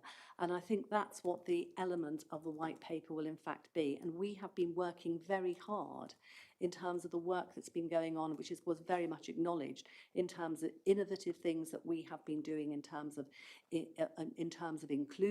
inclusion, our belonging strategy, targeted approach, so that we are actually supporting children within mainstream school. But we have to acknowledge that some children will require a very specialist, special school provision because they have needs which can only be met within that type of environment. So I really thank you very much for acknowledging that, Leader. Well, we talked today a lot about pride, and we talked a lot today about ambition. And actually, you know, the ambition of this authority has got to be the right place for those children, right? And I think no doubt about it, I think the ambition in the white paper is going to be about belonging and about inclusion and integration. But as you said, there will be, and for some parents seeking assurance, there will be a requirement for us to have that specialist provision as well. And what we have available to us at the moment could be better, and must be better, and must be bigger. So it's going to be really important that we set that out. So I'd like the Cabinet today to agree that we want to make some progress now on that decision, and that we'll do that at the next Cabinet meeting. It should be not beyond the wit of our marvellous senior leadership team to do that, I would say. Okay, so, but we're going to have a proper celebration of the progress on the inspection. I think it's really important, because with partners, we couldn't have done it without partners, and partners couldn't do it without us. It's a whole system achievement. And I'm really proud and pleased that we have done this in a collegiate manner politically as well. I think that's been significant. And I want to pay particular tribute to Andy Lugger, who's worked very hard on that from the Conservative side all the way through. Sorry, Mary. I just wanted to make sure that everybody's aware that between Jemima, Sally and I, we've been making sure that we've had discussions with the team about transition, because that is obviously a very important time and a worrying time for parents. So we've made sure we've been discussing that. Lovely, thank you very much. Okay, so I'm going to put recommendation 1 and recommendation 2 to the Cabinet. Jeremy, you've got the gist of all of that, haven't you not? So all those in favour, please show. Brilliant, thank you. We will now move to item 13. Unlucky for some, but not unlucky for the people of Devon, because I'm going to just mention one thing today in mine, which is that the gates are open on the great race to secure local government reorganisation for Devon. You'll know that the government has now opened its consultation on the future of local government in Devon. And today it's my opportunity to urge everyone in Plymouth to take this opportunity to help shape our city's future. We have put forward a joint proposal with Exeter City Council for 4 new unitary authorities that would simplify local government, bring decisions closer to residents, and give our city the capacity it needs to deliver for the next generation. This will create councils with the scale to tackle housing, transport, and economic challenges strategically, while ensuring every community has a strong voice in the decisions that affect them. Now, we believe that by working with Torbay, with a new unitary Exeter City Council and a Devon Coast and Countryside Council, we can build a fairer, more efficient system that unlocks growth and innovation across the whole of Devon. It's a once in a generation opportunity, but we really, really mean it when we say the voice of the citizen really matters, because it will be your council that we're talking about. Now, I just wanted to make sure everybody understands that the proposition that we've put together with Devon, with Exeter, is not a merger between Plymouth and Exeter. I don't think any of us would be able to walk the streets safely if we had proposed such a thing. But what we are proposing is common.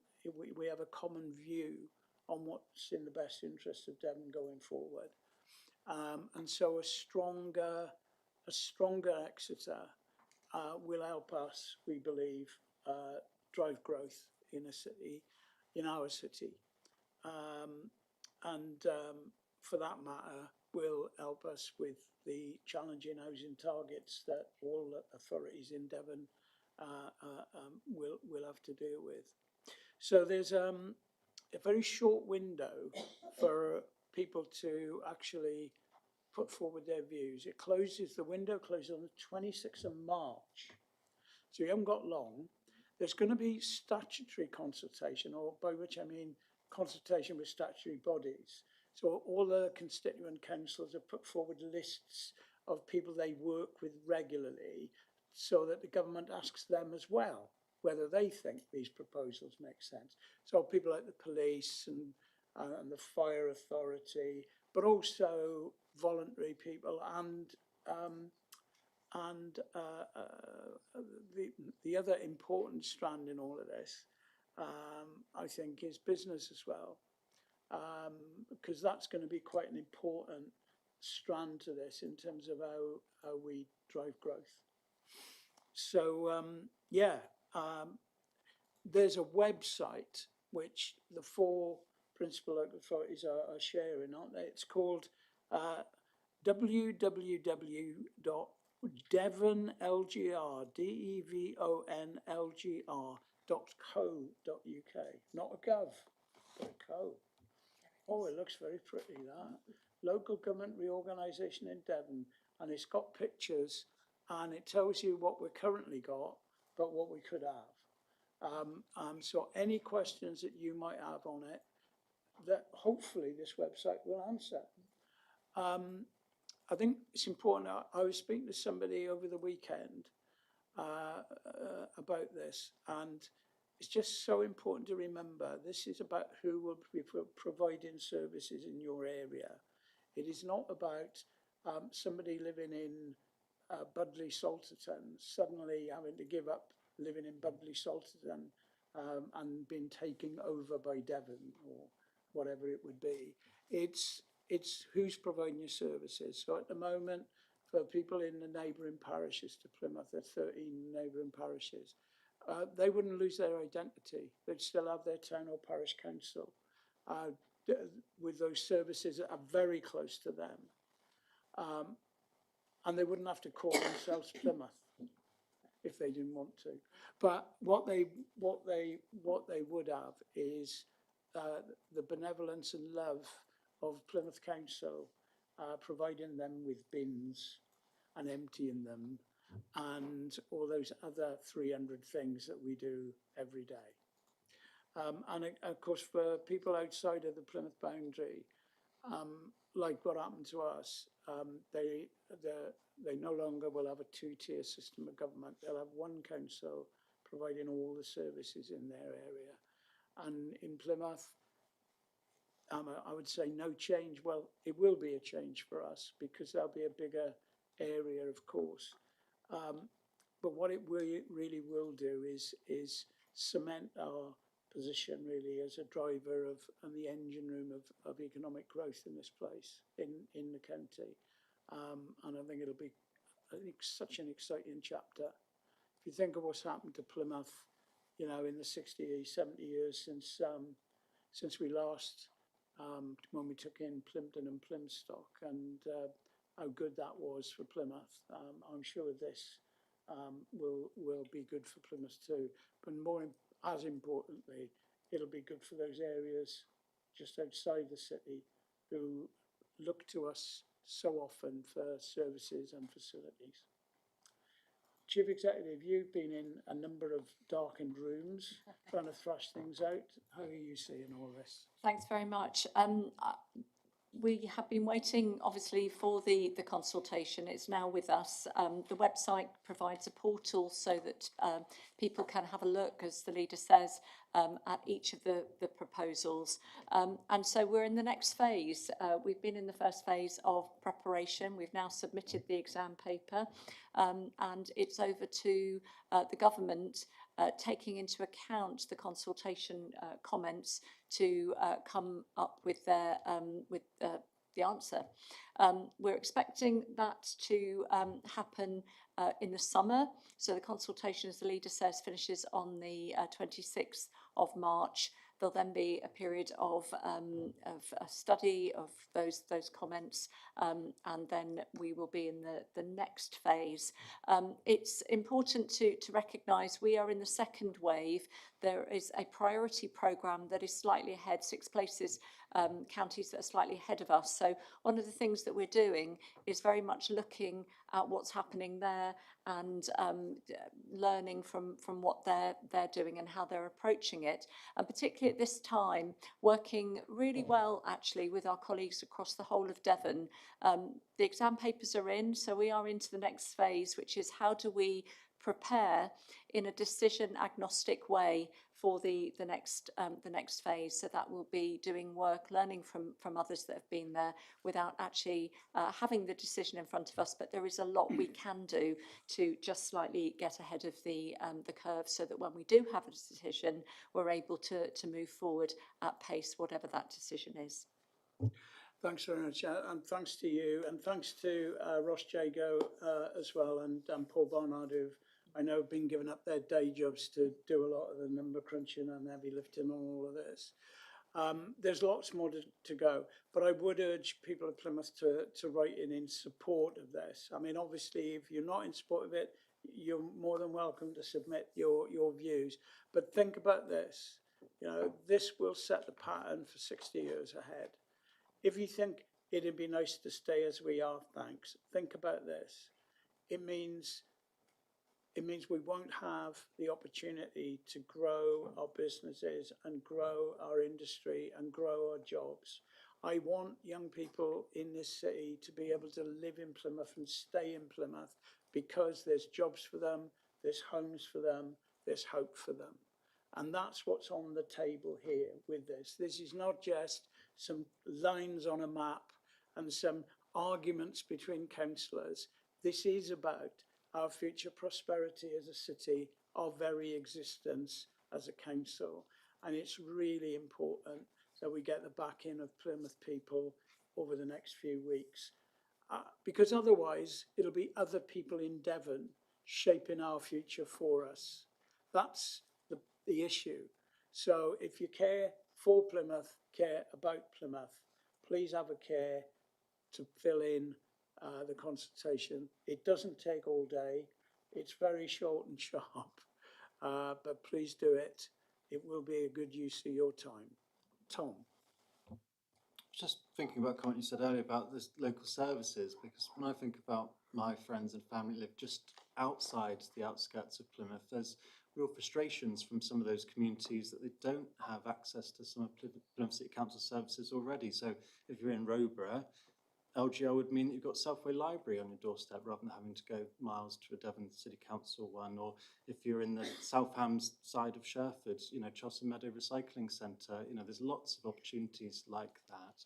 And I guess one of the other things that I found interesting that ties into your wider point about the strategic importance of this is an opportunity for those neighbouring parishes to be linked up to a socially and environmentally progressive council that is really exciting for this wider region as well. And that's put it rather beautifully, because it is that thing about how relevant things are to how people live their lives. It isn't an academic exercise in any manner of means, it matters.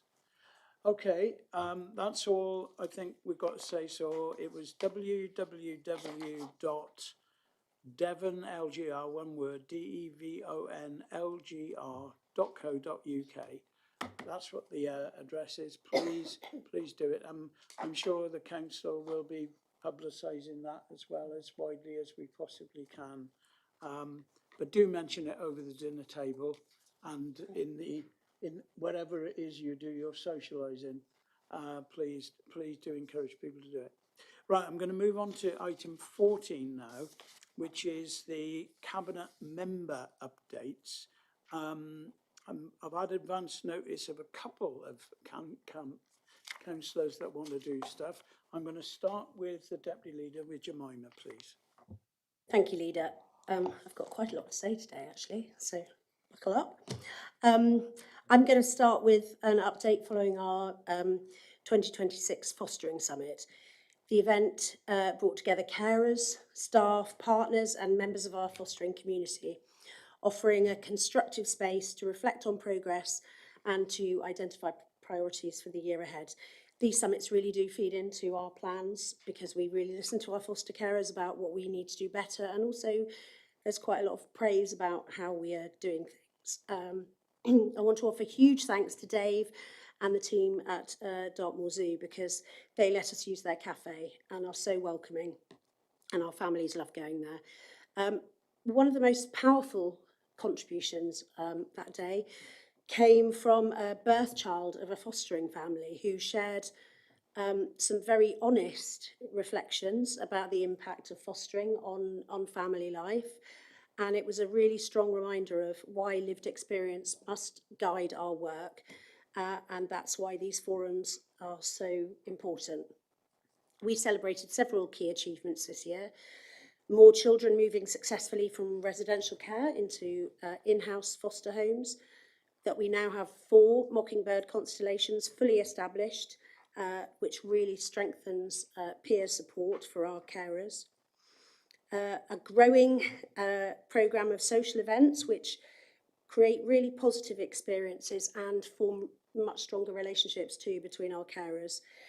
And carers express clear appreciation for the council tax refund and the revised financial package, which have made a real difference to how valued they feel. And for the first time, we now have more in-house foster carers than foster carers from independent fostering agencies, which has been our aim with this package that we offer, completely based around what foster carers tell us will make a difference.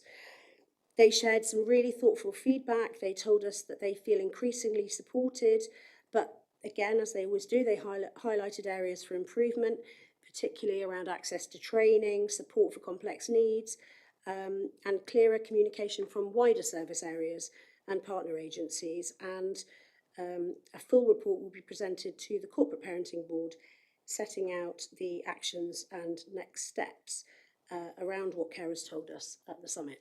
So it was a really, really lovely morning. So on Friday, Victoria Pomeroy, who is the CEO of The Box, and Hannah Harris, CEO of Plymouth Culture, pressed send on our submission to DCMS to become UK City of Culture 2029.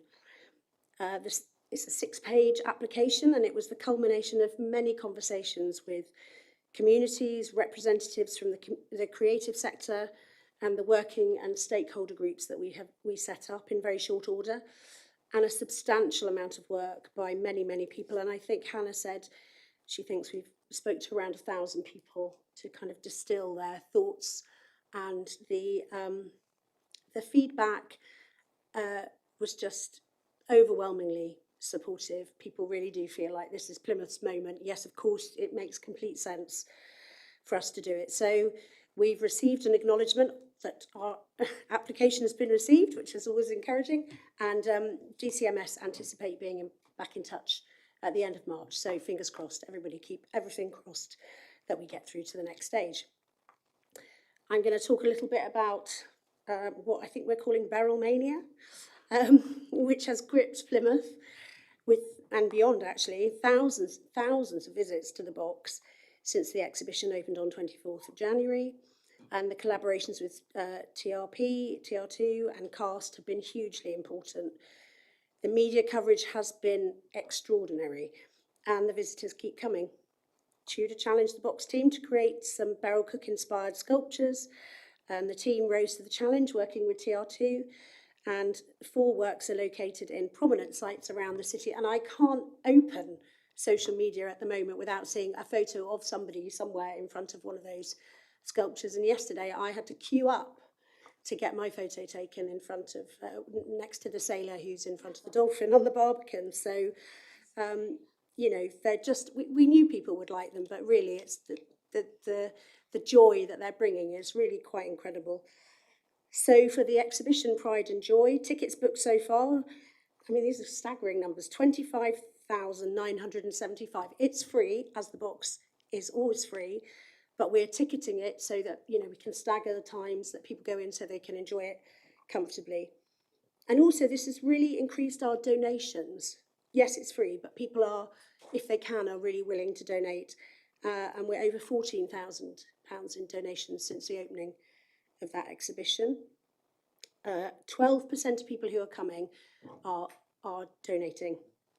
We've sold 842 catalogues, and since Friday 23rd of January, I've said that. So on Saturday was the first Super Saturday, and that we had a record number of visitors at the box on Saturday, 3,104 visitors. There was workshops and talks, and there was a wonderful, I couldn't get a ticket because it was sold out, drag night on Saturday. So I've made sure that I've already booked my tickets for the drag bingo event in May. And I urge other people to do that too, because I think they're going to go really quickly. So in terms of social media and impact, there's been 1.5 million views across the box and partner channels, which equates to a 400,000 person reach, 60,000 engagements. I'm sure these are probably up on whenever these figures were collated. Our database has increased by 7.2 thousand. That's right. I'm saying that straight away. Since tickets went live. This is a very good figure. 83% of ticket bookings are first-time bookers. They might have been here before, but have never attended events or bought anything online. So increased opportunity to build loyal visitors and to continue the relationship with our visitors.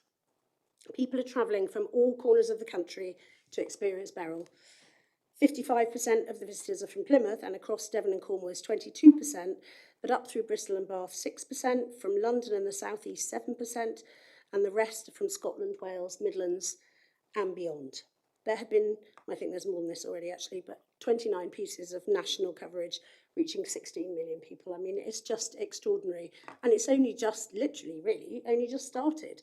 So huge thanks to everybody who got us to this place where we could put on this incredible exhibition, which is proving even more phenomenally successful than we hoped. And on Saturday, Journeys with May opens to the public.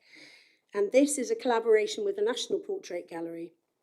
And we'll see the exceptional painting by Sir Joshua Reynolds, a Plymouth boy, portrait of May, take centre stage in the North Gallery at the box. That is going to be another extraordinary thing for Plymouthians and people beyond to come and see at the box for free. Also, we were announced as the museum in residence at number 10 Downing Street. So that means that works from Plymouth's collections are on display at 10 Downing Street throughout the year. They were installed in September and will remain on show until September 2026. And I think they are in the lobby when you go in. So every international visitor that walks through the door of 10 Downing Street is going to see these works, which all depict Plymouth, which is, again, an incredible accolade. Oh gosh, I'm going to run out of superlatives in a minute, but on Friday, I went to the soft launch of 2 of our youth centres, which have undergone incredible transformation. And I'm talking about Efford and Honeck Knoll Youth Centres. I got to cut 2 ribbons in one day, which I don't think I've ever done before.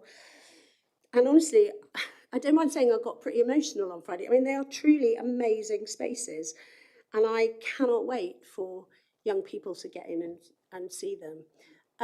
The attention to detail, the love and the care that's gone into refurbishing doesn't sound like the right word.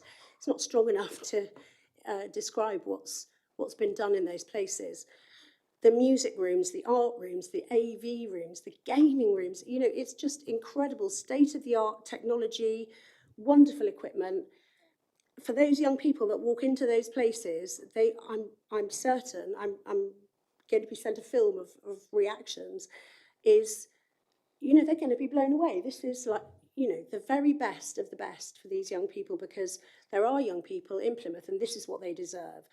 And I have to say huge thanks to the team, to Rishi and to Kerry and to Caroline, who and all the team. They have just worked so hard to get these centres to where they are, and I can't wait for you to see them because they're absolutely extraordinary. And I think we were saying this morning, you know, when people talk about youth services, it's sort of negative, you know, oh, youth centres are all closed down, there's nothing for young people to do. Well, Plymouth is completely bucking the trend on that.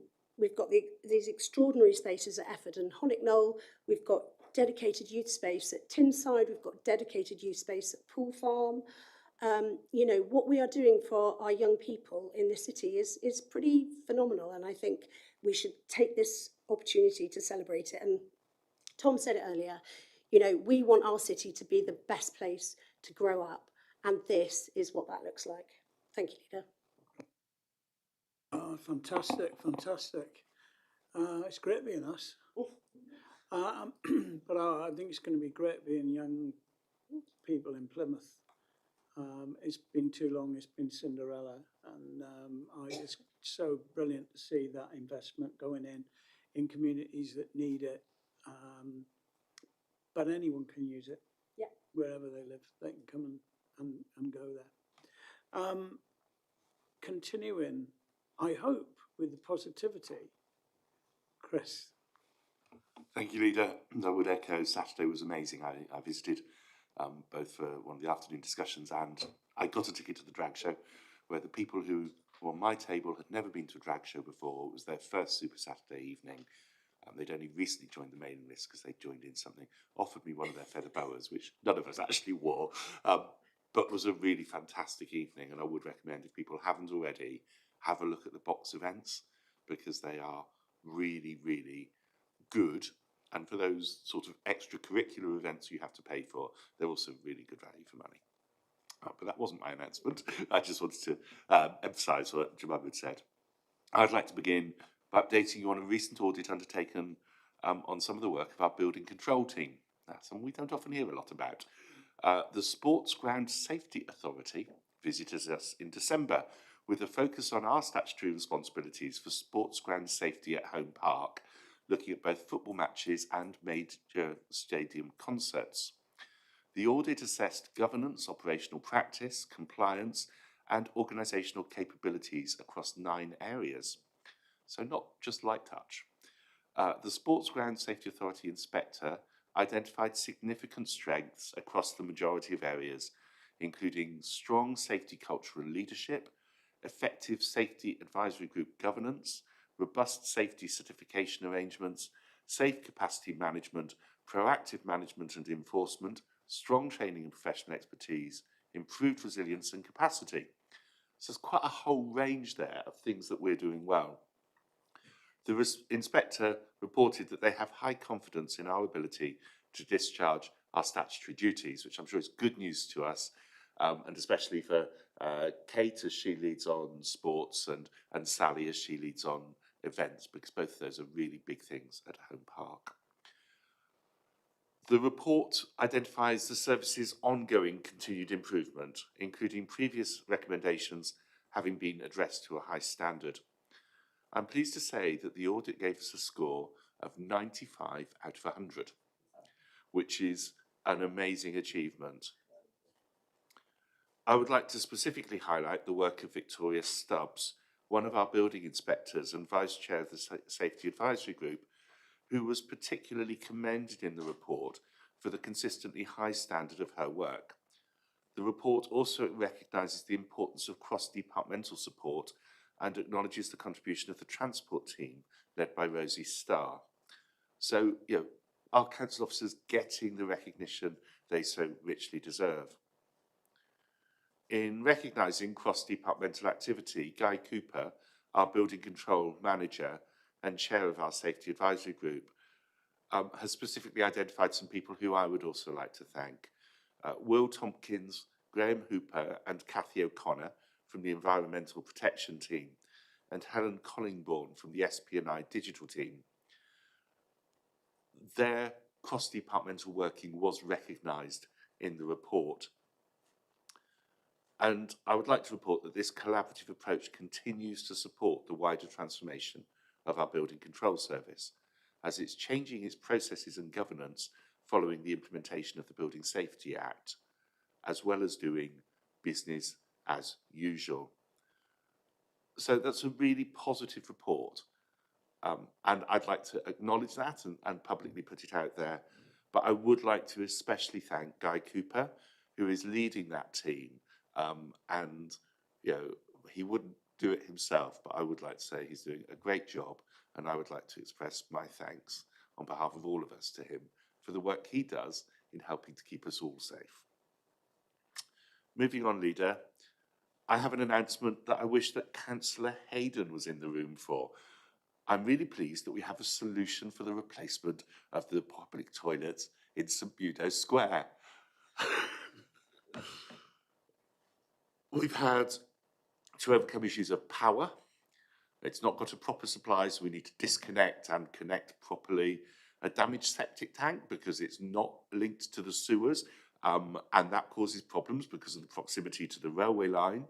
The antisocial behaviour in the area and the damage that has caused, and all of that needing a capital requirement that was bigger than we had anticipated.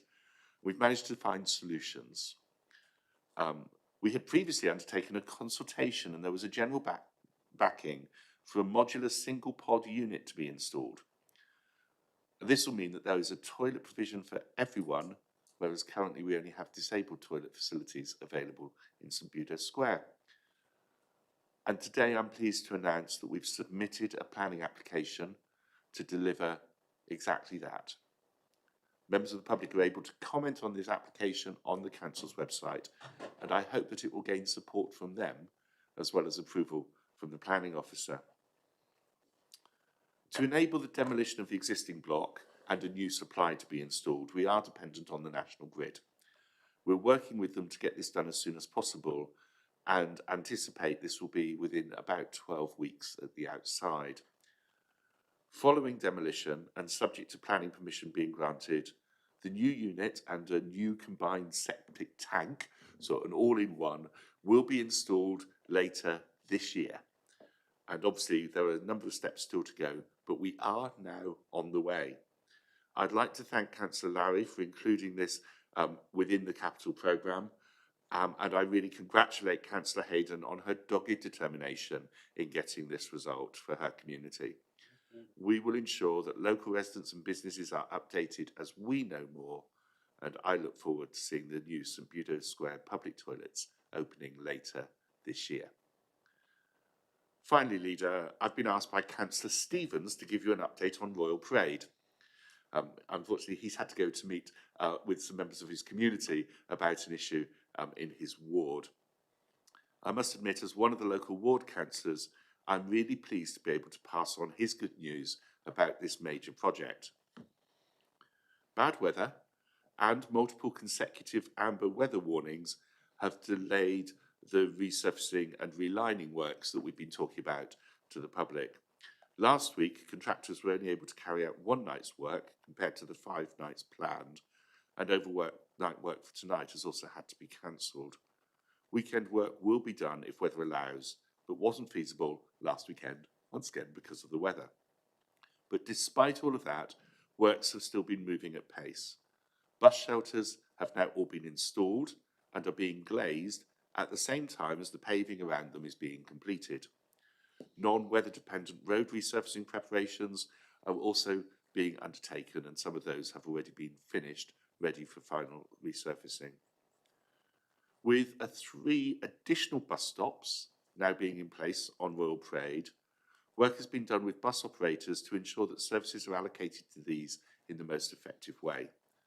The opportunity has been taken by the operators to change some services to improve punctuality, and the Traffic Commissioner has been notified that the bus services will revert back to using Royal Parade, and all the driver duty cards have been agreed and produced, reflecting the new stopping arrangements and locations for driver changeovers.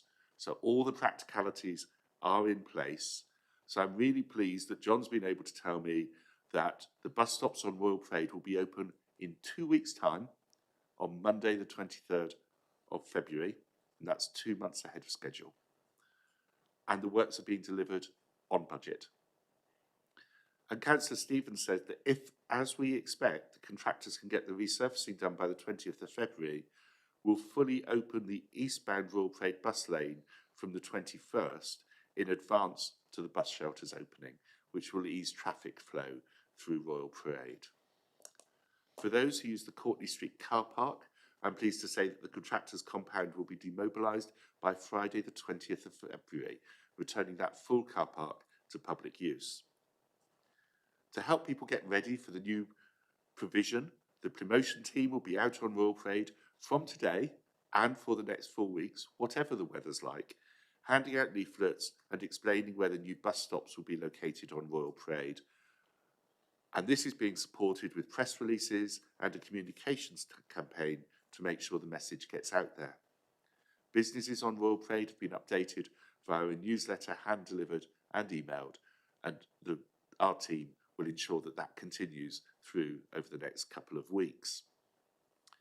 Councillor Stevens tells me that some high-friction surfacing work at the pedestrian crossings, don't ask me, I don't know what it is, might not be completed by the 23rd, and a further overnight closure might be needed for this, but it doesn't impact on the opening of the scheme.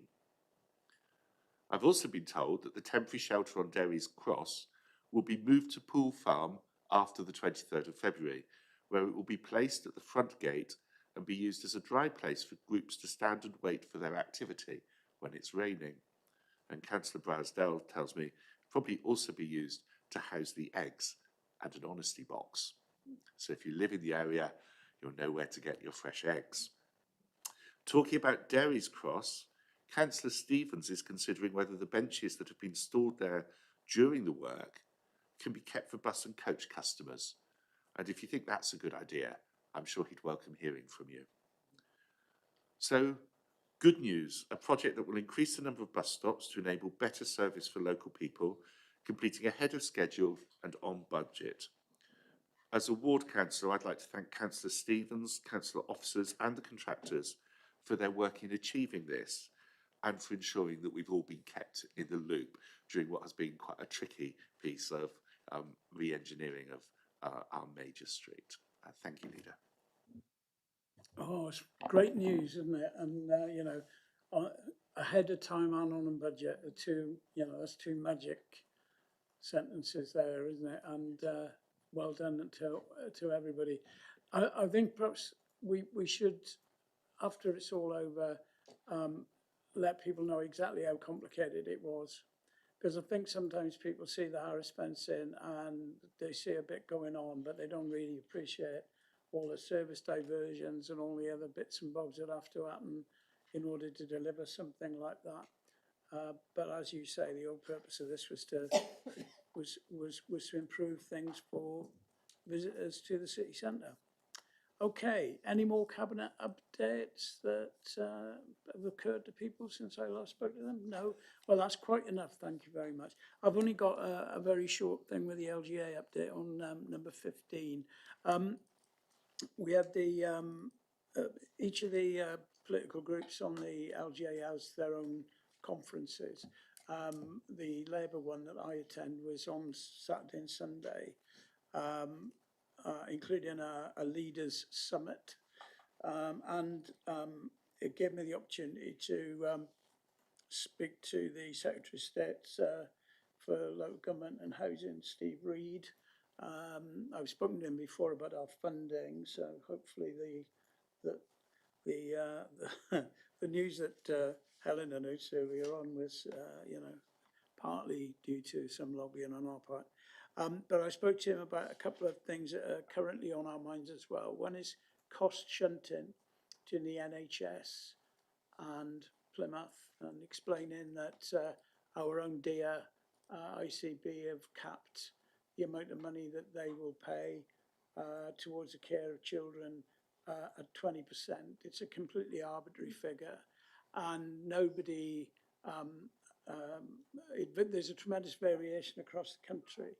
So I was explaining to him that what we're looking for now is some serious guidance from the government to ICBs or their successors about how they fund and how they take their responsibility towards the health care of those children. I mean, after kids become 18, the NHS does have to pay for everything, but before they look to Plymouth, to councils to make a contribution, and we simply don't think the current system is fair to council taxpayers.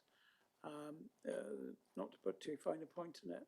And the other issue that he wasn't aware of and now is, because others chimed in as well, is over the issue about LGR and continuing authorities. We've raised this before, I think, but the Steve Reed's predecessor in the government had announced that all local authorities would be new authorities for purpose once the LGR process was taken in.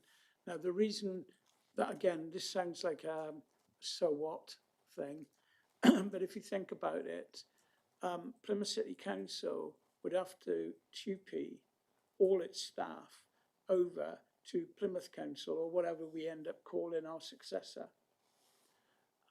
Whereas if we were a continuing authority, we would only need to TUPE in the council staff that were coming from Devon and South Hams into our authority, a much simpler exercise. And this is the case for Brighton, for Nottingham, for all of these. So there was a point that the Secretary of State wasn't aware of, but he is now, and he promised that he would look into that very seriously and very quickly, because of course it will affect all of us going forward. It's probably a matter for those six that Tracy mentioned earlier on that are in the priority programme. So hopefully if they can fix it for them, then all of us will be sorted. So it's a technical point, but one of those technical points that could have and may still cause us a lot of time and money problems. Finally, I've written to Louise Gittins, who's the chair of the Local Government Association itself, on the subject of reorganisation within the Local Government Association. Currently, there is an exercise going on to redraw the map of how the LGA is broken up into regions and areas particularly for improvement purposes, but it goes a bit further than that. And the proposal as it currently stands for us envisages south of England, in other words, from the tip of Cornwall through to East Anglia, more or less, which is, I think you'll agree, a huge geographical area, and would, as far as we're concerned, compromise our ability to receive services and, more importantly, attention from LGA staff in the regions. Just the travelling alone would add hugely to the working week. But more importantly, probably it would devastate productivity in the LGA. So I've written to them to say that, you know, we're not best pleased with the draft proposition as it currently stands. So more of that when we have it, as they say. Right, I think that's the end of today. Thank you very much indeed for your attention, and we will see you at the council budget meeting, if not before. Thank you very much.